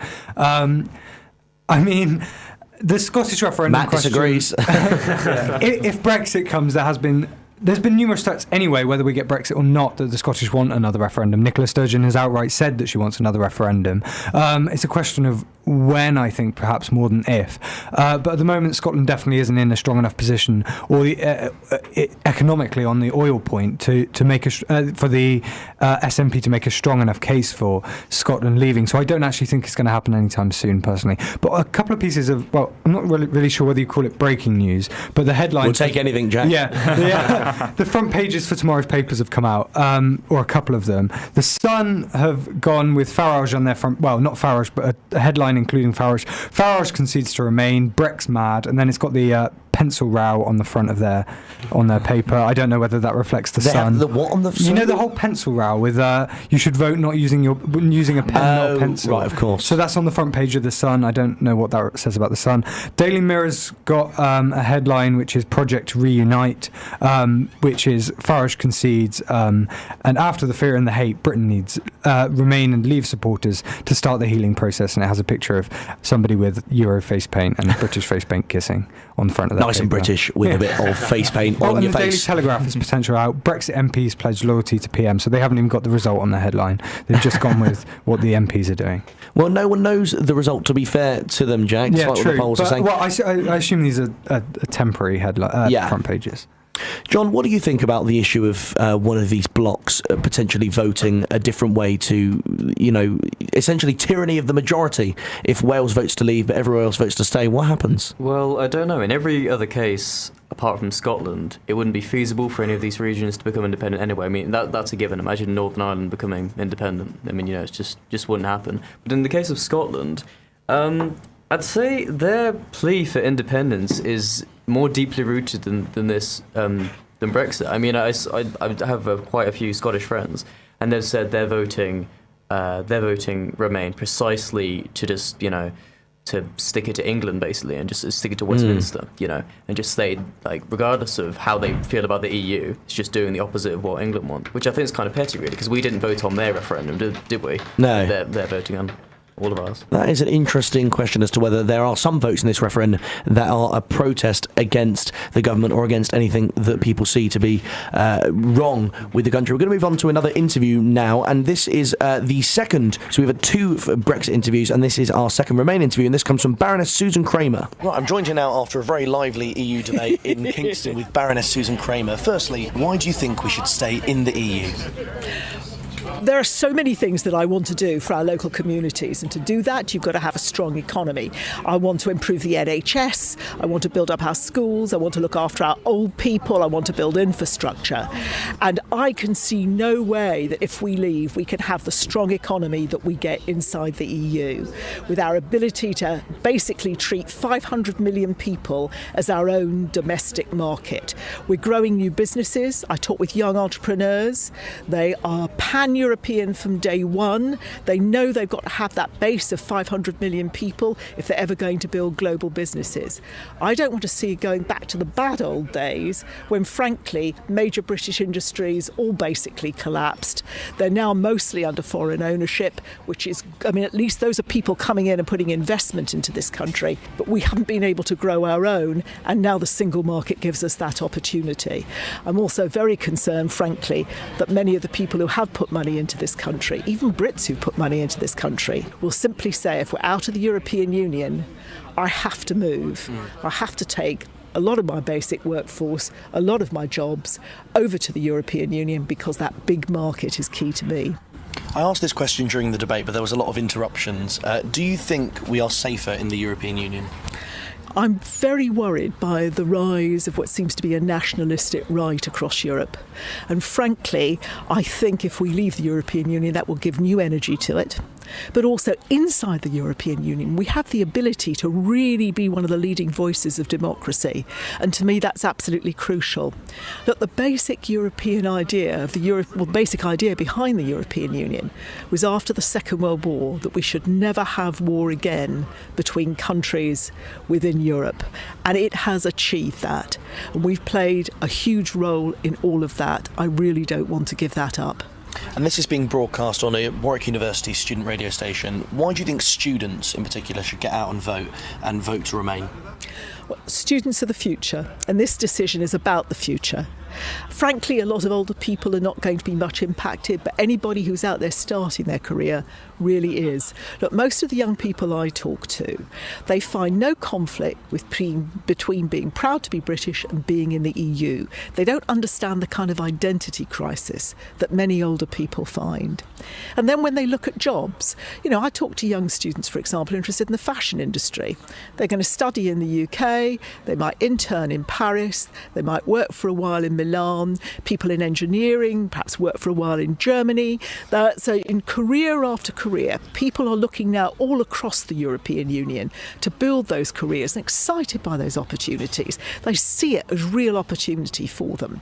And again, those who are starting their own businesses, the European Union gives them a base where they can grow to be a major player. So for all those jobs, all those possibilities, for that future, stay in. My name is Baroness Susan Kramer. I'm a great supporter of the Remain campaign, and this is an interview for RaW. My name's Dave Nellis, and you're listening to RaW. This is my swamp! We're at Student Cinema are doing an outdoor screening of Shrek. We'll never make it in time! Never fear, but where there's a will, there's a way, and I have a way. Come on down to the Piazza at 10 p.m. on the 28th of June to check it out.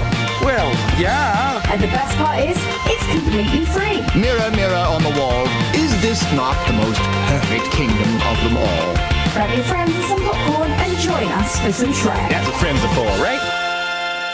My name is Mike O'Brien, former Minister in the Labour Government, Foreign Affairs, Trade and other things, and you are listening to RaW. My name is Eddie Izzard, and you're listening to RaW 12:51 a.m. The Bore, creating conversation on campus. In this issue of The Bore. Don't miss a special Pride tribute in light of the Orlando shootings. A report on Eddie Izzard's trip to Warwick. Check out the article on the 24-hour library announcement. A comment piece on the lessons we must learn from the Stanford rape case. Finally, a treat yourself exam to-do list. Fancy writing for The Bore? Check out their Facebook page for more information on how to get involved, and don't forget to follow them on Twitter for breaking news at Warwick Bore. Hello, this is Fiona Twycross. I'm a Labour London Assembly member, and you're listening to RaW. Right, we have covered most of the things so far on the show, but Jack Abbey shouted something. What is going on, Jack? Well, it was I got a bit overexcited. Is it going to be thoroughly underwhelming now? Very underwhelming. Gibraltar will declare shortly, apparently. So that'll be the first result. You'll actually get some news on the show. Talking of Gibraltar, obviously they have a vote in this particular referendum. Ben brings the mic to him because he knows I'm going to go to him in this particular situation. You are from the Isle of Man, Ben, aren't you? I am. And forgive my ignorance, they can't vote on this referendum, can they? Explain what the deal is there. We're not a member of the European Union. We are members by association through the UK's membership. We have access to the single market, I believe. So it's really strange, isn't it? Because you're part of the UK. No. But you're not. But you have your own parliament. We do. But you're still in the European Union because of the UK. But we're not technically a member fully. We don't have to follow everything, and we don't have freedom of movement. And just in case the people in the studio aren't familiar with the politics of the Isle of Man, Ben, you don't have political parties either, do you? We have them, they just don't do very well. So you there are 2 members of our parliament. We have 24 members in our parliament, 2 of them belong to parties, the rest are independent. And it's the Labour Party, isn't it, or something? There's Manx Labour and there's Liberal Vannin. Very strange. Joe's looking bemused by this. I just want to jump in and ask, not to go off topic, very quick. Where did you say was going to be the first place to get their results in, Jack Abbey? Gibraltar. I've just been told it's Wandsworth is expected at 12:30, followed by the City of London at 12:45, and then Westminster, Ealing, Merton, Lambeth, Barking and Dagenham and Islington at 3 a.m. It's talking rubbish. Yeah, well, this is Britain elects. I don't know. They tweeted it. I don't know. I'm just relaying what I'm told. It's great reporting from Jack Abbey. We will see what will happen. Unfortunately, the results come in just after we go on off air. Rather, Ben, was it you telling me about what Nigel Farage has tweeted? And you've permission to say an expletive. A small expletive. Yeah. Don't change the expletive, please. No, the website I'm getting this from has described it as a soap opera style affair. So apparently, what happened originally was Farage went on Sky News and said, "Looks like Remain will edge it." His spokesman then told Bloomberg, after everyone was saying Farage has conceded, the spokesman said, "He never conceded. He looked at the prevailing weather and was honest. We're not saying it's over. We haven't had a single bloody vote counted." But then Farage went on to speak to the Press Association, where he said he thinks Britain has voted to stay based on what I know from some of my friends in the financial markets who have done some big polling.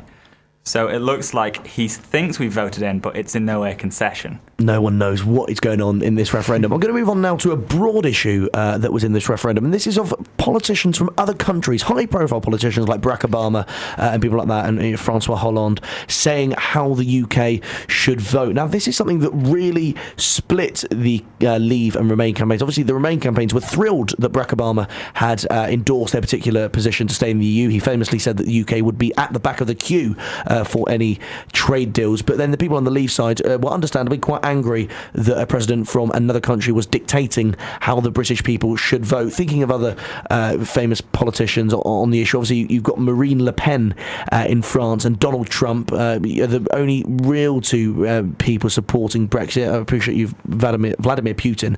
But it seems that the vast majority of head of states are interested in Britain remaining. Matt, do you think they should be allowed to get involved in what's perceived as Britain's business? I think it's legitimate for them to say on behalf of their country what they think that the sort of the lay of the land would be if we were to vote out, and what the repercussions of that would be. Realistically, they are the nations and the heads of state that will be directly affected if we vote to leave, and so I think that it would be actually weird and bizarre if they were all to sort of observe some ridiculous silence on the issue, and actually they've probably put a fairly even-handed case in as much as they are the people who a post-referendum government will have to deal with, and so they actually know the reality of the situation. Ross, I imagine that you disagree that Barack Obama should be able to come to the UK in his famous visit and say how the British people should vote. Well, I think it was wrong. I don't think he should not be allowed, but I think it was certainly wrong. But then again, I would say that we shouldn't trust, foreign leaders to dictate our national interests. It's their job to promote their own national interests. They don't have any kind of reason to do so for us. I suspect that he was doing it as a favour to Downing Street, having been asked by David Cameron. And it's no skin off his nose to say you're going to be at the back of the queue. So I think he did that as a favour. And I don't think, even by his standards, we would be at the back of the queue, let alone by the standards of either Hillary or Trump. Yeah, and Dan, Hillary Clinton obviously said that she hopes, and I think Bernie Sanders also said that he hopes that Britain remains in the EU. Why do you think that, obviously it is an issue that does indirectly affect them, Britain's membership of the EU, but should they be given the platform that they have been in influencing British people? Well, I'm not sure if you could say that they've had a platform. I think in all of these cases it's been questions and interviews where people have asked. It's not as if they've made visits to appeal in the same way Obama did and other heads of state did. So yeah, I think they do have a right to give their opinion on it, especially on foreign policy. I think it's considering they're running for election, it's a good chance to show voters over there that they do have a good grasp of the big foreign policy issues, that they have knowledge of it.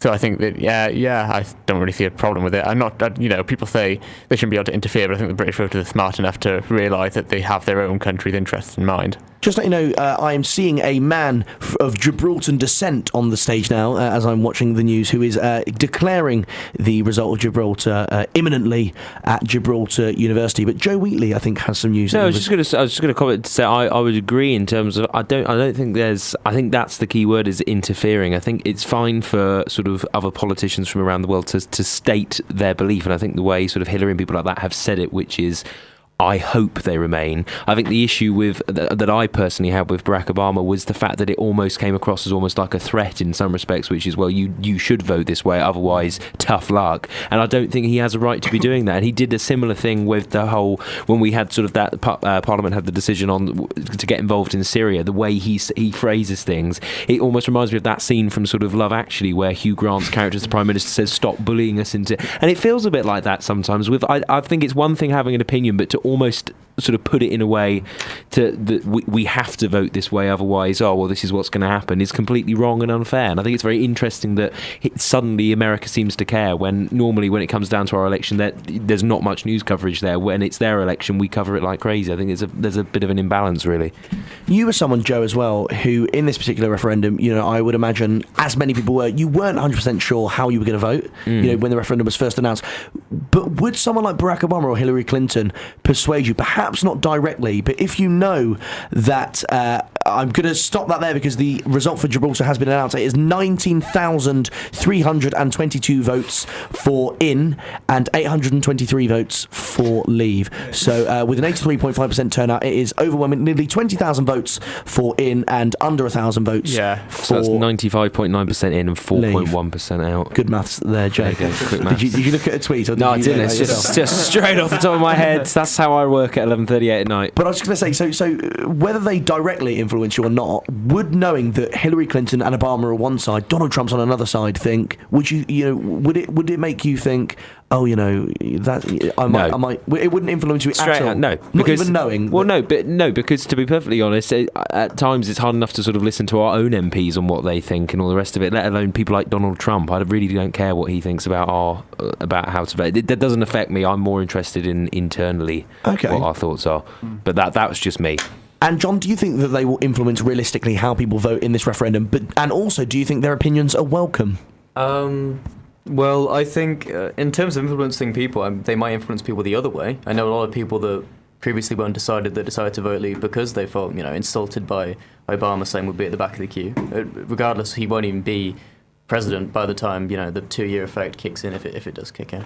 But in terms of the second question, I'm not sure. It depends. I mean, statesmen in Europe have a vested interest in us staying in. So their opinions, I mean, they mainly come from emotion, I feel, and not too much, the facts of us being outside the EU. That's just a personal thing. Jack, do you think that Obama was given too much coverage, rather? Aside from Obama, Clinton, Hillary, aside from Obama, Hillary Clinton, Bernie Sanders, Marine Le Pen, and a handful of others, not many. It hasn't been well publicised how all the heads of states will vote. But do you agree with Joe that it wouldn't influence people anyway? I don't think that there's that. I don't think people are going to be that much influenced, especially if you want to vote leave anyway. You're probably going to resent sort of foreign foreign intervention in that way. And I think the Obama case is definitely different in the sense that he said it in a speech, and it was a speech designed to say that. Whereas the other ones are more, like you say, just interviews and things like that. But there is one piece of breaking news, that I have, and that's turnout in Sunderland confirmed to be 64.9%, which I don't know how that compares to the general election. What was that, sorry, Jack? Turnout in Sunderland is confirmed to be 64.9%. It's normally around the 40% mark, isn't it, Ross? Much higher than general election, I think. Yeah, Ross is much higher than a general. What are you saying there, Ross? So you think this is a much? They've been persuaded to go out and vote on this particular issue. It's high for Sunderland, which is I think quite promising for leave. But yeah, I think we'll still have to see how the rest of the country votes before we can make a final judgment. Joe Wheatley? Just to say, the Sky's data expert Harry Cars said that the overall turnout is roughly 70%, which is the general election was 66. So there's a bit of a line there. Very interesting. Right, now, before we go to a few more opinions on the EU debate, I'm going to play you our third Leave interview, and this is a very short interview, about 3 minutes, with Roger Helmer, who used to be the leader of UKIP in the European Parliament. He was speaking at the Warwick Politics Society Question Time debate and is the current UKIP spokesman on energy and industry. I'm joined now here with Roger Helmer, who has been an MEP since 1999, as well as being the UKIP spokesperson for energy and industry. Roger, how did you find the Warwick Politics debate? Well, it was very lively. It was very exciting. Always you end up thinking, there are other points I should have covered or other answers I should have given. But I think in the end, I got most of the points over that I wanted to. And it was a great audience. And in terms of the poll, we saw that Remain did win the poll. Yeah. Were you disheartened by that? Or did you expect, students traditionally are considered more Remain? No, I think that was a pretty fair result. We do think that certain demographics are likely to be more towards the Remain side, and certainly students. I've done some work with groups of academics, and they are much more Remain. I think they've got their eye on the grant funding, and they don't realise that we'll have more money for grant funding when we've left the EU. But no, I was pretty happy with that result. So now, Roger, if an undecided is listening to this, how would you persuade them to vote to leave the EU, as someone who works in the European Parliament? Britain is a great country with a fifth largest economy. If we can't stand on our own feet and run our own country, then nobody can. I believe if we leave, we will have more economic growth, more prosperity, more trade deals around the world, but above all, we will become a democratic country that governs ourselves rather than be governed by unaccountable technocratic institutions in a foreign capital city. You spoke about democracy then. Immigration, why would you see that as an issue to our membership of the European Union? You clearly said today that UKIP is not against immigration, and you think that's a common media perception. Yep. How would you defend that? What we want to do is we want to have managed immigration. We want to agree, have a national consensus about what is a realistic number of immigrants, and I'm not going to guess what that's going to be. I thought Cameron, with his tens of thousands, not hundreds of thousands, was not far off. But we want to make sure that amongst those people are specifically those we need for our industry, for our workforce, for our hospitals, and not just general unskilled Eastern Europeans, of whom we are getting rather a lot at the moment. Roger, your job is obviously reliant on us being in the EU. Why do you want to be sacked? Well, as I've said, I want people to vote to give me my P45. We're in this for a result, not for a career. I know it's easy for me to say that because I'm probably certainly older than anybody else in this room at the moment. But I've devoted the last 17 years of my life as an MEP to trying to get Britain out of the European Union. And frankly, the question of my job is trivial compared to that issue. And just finally, before we let you go, what did you think of the other panellists tonight? They were clearly very committed. They had very strong opinions. In several cases, they were just plain wrong on some of the issues. But what bothers me is their willingness to talk Britain down. We're only a small country. We're only a small island. We can't cope. Nobody will want to talk to us. Nobody will do deals with us. Yes, they will. We're the fifth largest economy in the world. We're an important country. We're on the G7 and the G20. Of course people will want to deal with us. Of course we shall set up very advantageous deals. If Switzerland can do a deal with China, and even Iceland, less than 1 million people, 400,000 people in Iceland, it has its own deal with China. We don't. Why not? Because the European Union hasn't bothered to get on with it. Fantastic. My name's Roger Helmer, UKIP MEP representing the East Midlands, and I'm the party's spokesman on industry and energy, speaking to you now on behalf of RaW. My name's Toby Young, and you're listening to RaW.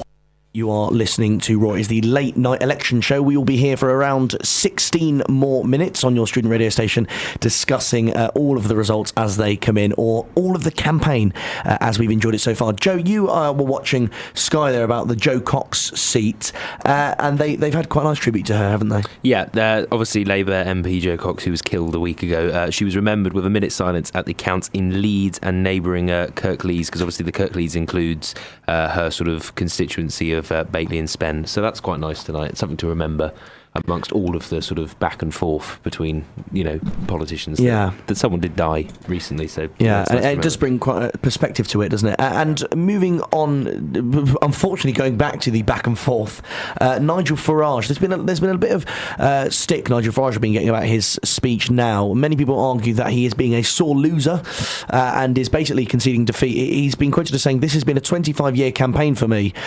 essentially hinting that it's over and that this is the end of Farage. Although he did say that at the end of the general election that he wouldn't stay on as UKIP leader, but apparently his resignation was overwhelmingly rejected. But Owen Jones has just tweeted, everyone's favourite Owen Jones. He has said, Nigel Farage hinting he won't accept the legitimacy of the vote if Remain wins because the government extended the registration deadline. Now, this was obviously in reference to if you were signing up to vote on the last day. I think for the last few hours there was an error that was happening on some people's screen, and David Cameron, it was a question posed by Tim Farron in Prime Minister's Questions, asking the Prime Minister to consider extending the voting deadline, and he did. He extended it, I think, for another couple of... It was a whole day, I think it was, or perhaps half a day. This error, obviously, is something that, forced a lot of young people not to vote. I think there was actually 500,000 young people who did manage to vote on that day. But do we think, Matt, that Nigel Farage is being a sore loser by hinting that, or do you honestly think there was something a bit fishy about the government extending their deadline? I think it was pretty worrying that so many people left it up to the final seconds of the registration to actually get on there. But realistically, voter registration is an unfortunate necessity. It's ridiculous that you can't register right up until the day, I think. And so as long as the people are able to have their voice, I don't think it's a problem that voter registration was extended. I think Nigel Farage is exhibiting his classic sort of tactics of disrespecting the democratic outcome to try and keep his little narcissism festival going. His narcissism festival. Dan, do you tend to agree with what Matt has just said then? Well, I think, the government clearly had a vested interest in signing up as many people to vote as possible, since it was kind of widely predicted that the higher the turnout, the better it would be for Remain. So, I wouldn't be shocked if that went into the thinking behind pushing for the 48-hour extension. But I don't think that can be conceivably argued against. I mean, it did crash, the website did go down, so even if people did leave it to the last minute, anything that makes it easier for people to vote is better, in my opinion. Ross, do you think there was something a little bit fishy about the government extending the voter registration deadline? Does Nigel Farage have some legitimate concerns on this front? I mean, yeah, I think his concerns are legitimate, actually. And I wouldn't say it's just about the voter registration deadline either. I think the fact that the government spent £9 million on those pamphlets, the fact that it's denied civil service, briefings to ministers who are backing Leave, I think there is a general sense that the government has tipped the balance in favour of Remain, if you think of all those things together. And especially if it's a 51% Remain, 49% Leave, then you could potentially say very legitimately that the government did tip the balance in favour of Remain. Ben, what do you make of what Ross is saying there, that there was something slightly fishy about this whole... perhaps Ross is not saying with this particular event is controversial, but, the government did spend just under 10 million on the election leaflets. Whether they should have done that is another thing, but has the government played too big a role in this referendum? It's a fine line they have to follow, I think, and the leaflets, I would say, were going a bit far. As someone who voted Remain, I don't think the leaflets were a good idea. That's the government involving itself that heavily on one side of the debate was clearly going to cause scandal no matter what outcome it led to. I don't buy Farage's little story about extending the voter deadline to throw the referendum one way or the other. Joe Wheatley? Sorry. I was actually just moving the microphone. News then. No worries at all. Jack, do you think that Nigel Farage is being a little bit worked up on this, regardless of the specifics he's said? He's understandably upset that this thing he's campaigned for 25 years doesn't look like, although we don't have official confirmation, it doesn't look like it's going to go his way. Do we think he's just as he did to stay on as UKIP leader, clutching on to, not import. That was the worst way of phrasing it. He has no grounds effectively to stand on anymore. Yeah, I think this is a little bit of a case of clutching at straws. I don't think there's any That was argument. the phrase, thank you very much. I don't think there's... I think it would be strange of him to argue that getting more people to vote in some way was a bad thing. I mean, it was bad for his campaign, I guess, but I don't think that's necessarily the government rigging the election. I don't think there's much of a claim that he can make there. And I don't think that... I don't see this necessarily being the end of his career, especially if it's a very close vote. So I don't quite... Well, I know why he's sort of obviously upset, because obviously this is 25 years, like you say, but... I mean, if the vote is 52-48, which is quite a close result, I don't think this is going to be the end of Euroscepticism in the UK. And I think as long as there is that Eurosceptic feeling, then the leader of UKIP is always going to be an important figure.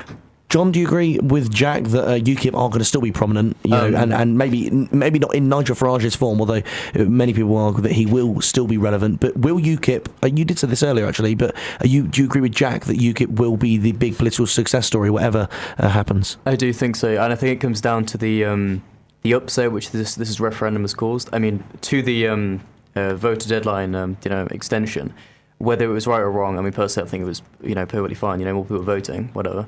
But it's the fact that people may feel cheated that whole event happened. The same with the leaflets. People feel cheated. People that voted Leave, and if it's so close, then they're not going to go back to a party which is, in both cases, not represented them in the Leave aspect, both Labour and the Conservatives. So I see UKIP making gains in both departments there.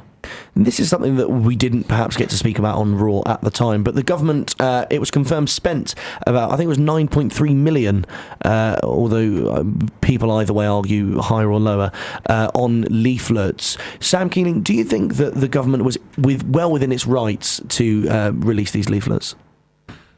It's a difficult one, to be honest with you, Henry.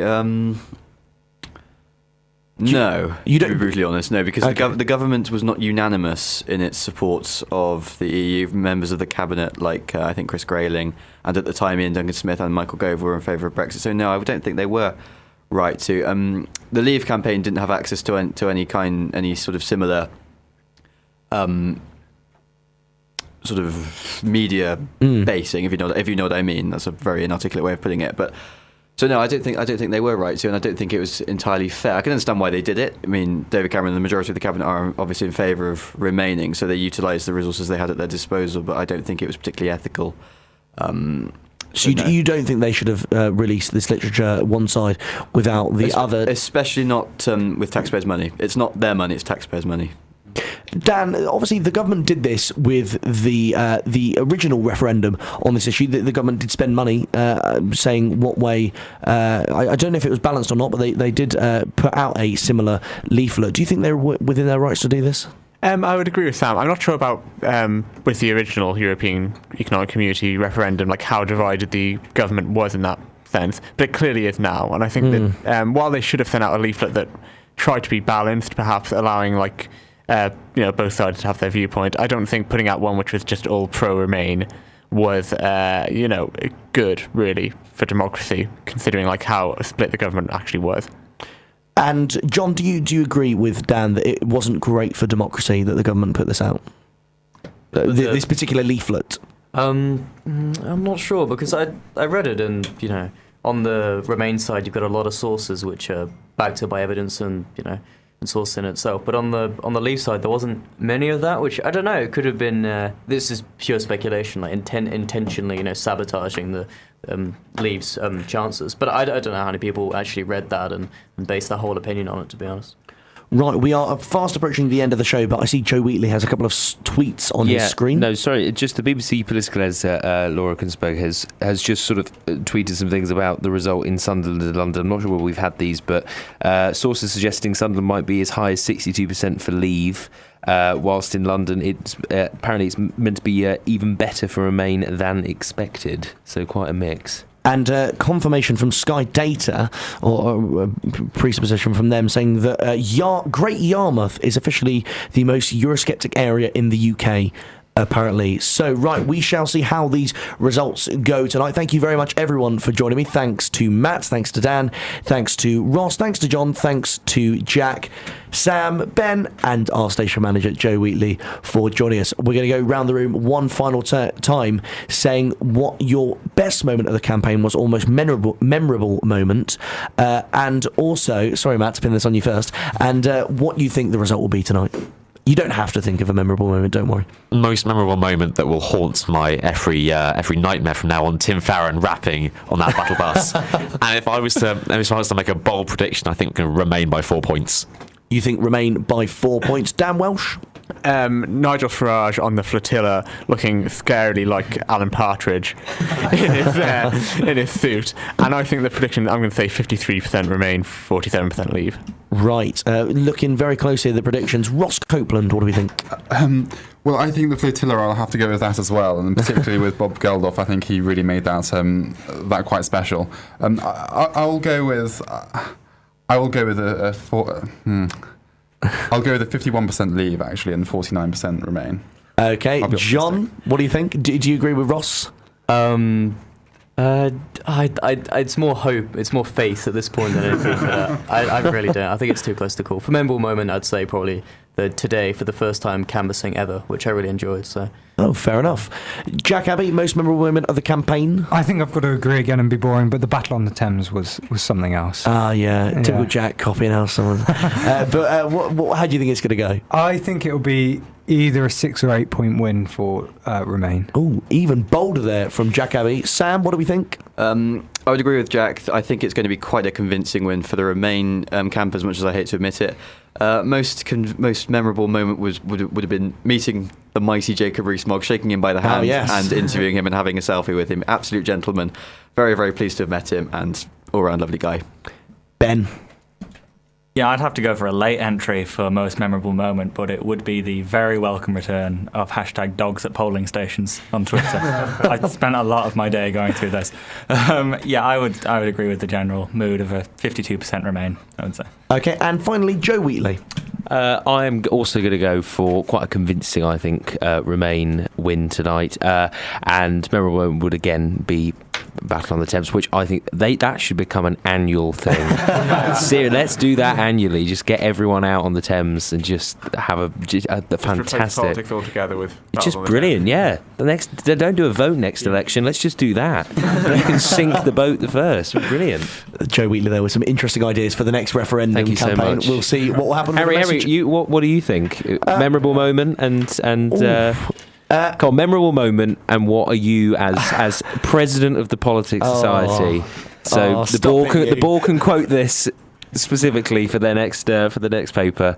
What's the outcome going to be? I'll be honest. My most memorable moment is unfortunately not a funny moment, but it was having the opportunity to meet Gordon Brown. And I appreciate that may not excite certain people. Bit narcissistic. Yeah. Well, Gordon Brown met me rather. But no, it was wow. It was great. It was to see a former Prime Minister speak at your university campus was quite surreal. And I personally think it's going to be a convincing Remain victory tonight. So eloquently put. Yeah. Thanks, Jack. Well, there you go. Going with the general trend here. Thank you very much for listening, especially if you've stayed with us the whole time. And Anonymous has saying, excellent show, well done. Thank you very much, Anonymous, for listening. Henry's mum. Yeah. Hi, Pam.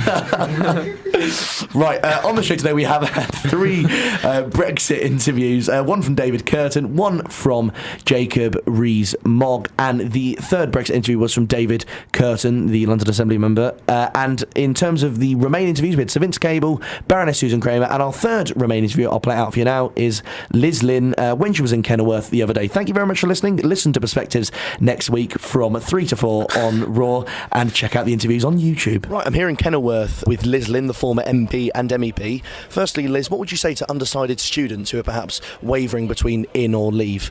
Well, for me, it's absolutely essential that young people vote to remain within the EU. You just have to look at the people on the side of Remain, the businesses and the unions joining forces together to say, if we come out, that's a risk to jobs, it's a risk to our economy, and it's a risk to our security. And I think it's absolutely essential. It's the young people have to come out and vote. The young people of the future future of this country. And if they don't come out and vote Remain, I fear what will happen to this country in the future. A lot of people on the Brexit side perhaps talk about bureaucracy and immigration. But what would you say is the main stronger in points? Is it internationalism? What would you say it is? I would say one of the strongest in points really is the economy. You look at the economic experts, you look at the manufacturers, you look at the scientists, everybody's saying we'd be stronger within the European Union. So it's a plus point. We've come out of a recession now. We don't want to go voluntarily back into another recession. So it's so important that we concentrate on what are the key points: the economy, the environment. The European Union has done amazing things for the environment, international trade with the EU, and peace. A lot of people forget this. The reason the European Union was formed all those years ago was to foster peace, and it has done that over the years, and we cannot put that at risk. I'm not going to say there's going to be a world war tomorrow, but we just have to see what's happening with the xenophobia, the racism out on the streets, and my fear is if we come out, it could lead to the collapse of the European Union and the rise of the far right. There's been a lot of talk about the Tory party and everything, but what have you made about the campaign in general? I think it's been disappointing that the media have concentrated on so much between an argument between David Cameron and Boris Johnson. It's almost as if it was a leadership contest, and forgetting that this is about the future of our country. This is the biggest vote that I have ever taken, and I'm not exactly young anymore. So if I say it's the most important vote of my lifetime, I think younger people must realise it is the most important vote, because there's no way back. If we vote to come out, we cannot say, I'm sorry, we've made a mistake. Once they see that job losses happen, once they see that the economy collapses, there's no way back. And that's the most important thing. It's too big a risk. A friend of mine asked me the other day, sum it up in one word, why you'll remain? I said, risk. We're prosperous at the moment. Do we want to put that in jeopardy? And just finally, you're a Lib Dem, and the parties at the minute, you've got the Green Party, which is pretty pro-EU, but then you've got Baroness Jenny Jones, who's one of their highest profile people against. The Tory party split, the Labour party split. Why do you believe that the Lib Dems are the only pro-EU party? I think we've been campaigning for so many years for the European Union, to reform the European Union from within. But I think we're united because we do believe in reaching out to people. That's the Liberal Democrat philosophy. Listening to everybody, giving the same weight to everybody's opinion. And I think that is why the Liberal Democrats and the vast majority of the Liberal Democrats are united to campaign for a Remain vote. My name's Lynne and you're listening to RaW. My name is Jacob Rees-Mogg and you're listening to RaW. Welcome to your student radio station, bringing you great shows. Good evening, welcome to These Charming Men. The Jam Jar here, I'm Matilda and I'm Meg. You are listening to Bangs and Mash. This is going to be great. Great music. An era-defining band. New single from Radiohead. Great interviews. Hi, this is Frank Turner. My name is Sadiq Khan. I'm running to the Mayor of London. My name is Eddie Izzard. And keep up to date with the arts. A poet, a playwright and a cultural icon. He is, of course, William Shakespeare. News and politics. What about if the people are too stupid, though, to make this decision? People make that decision. That's the entire point of a democracy. Sports. So close. He slipped through, brings it through on his left foot, just over the back of the net. And on-campus coverage. When you think of Battle of the Bands, it just offers that real diversity. Welcome to the big decision. This is Varsity Rugby. And dying moments of the game. Online and on 12:51 AM. This is RaW.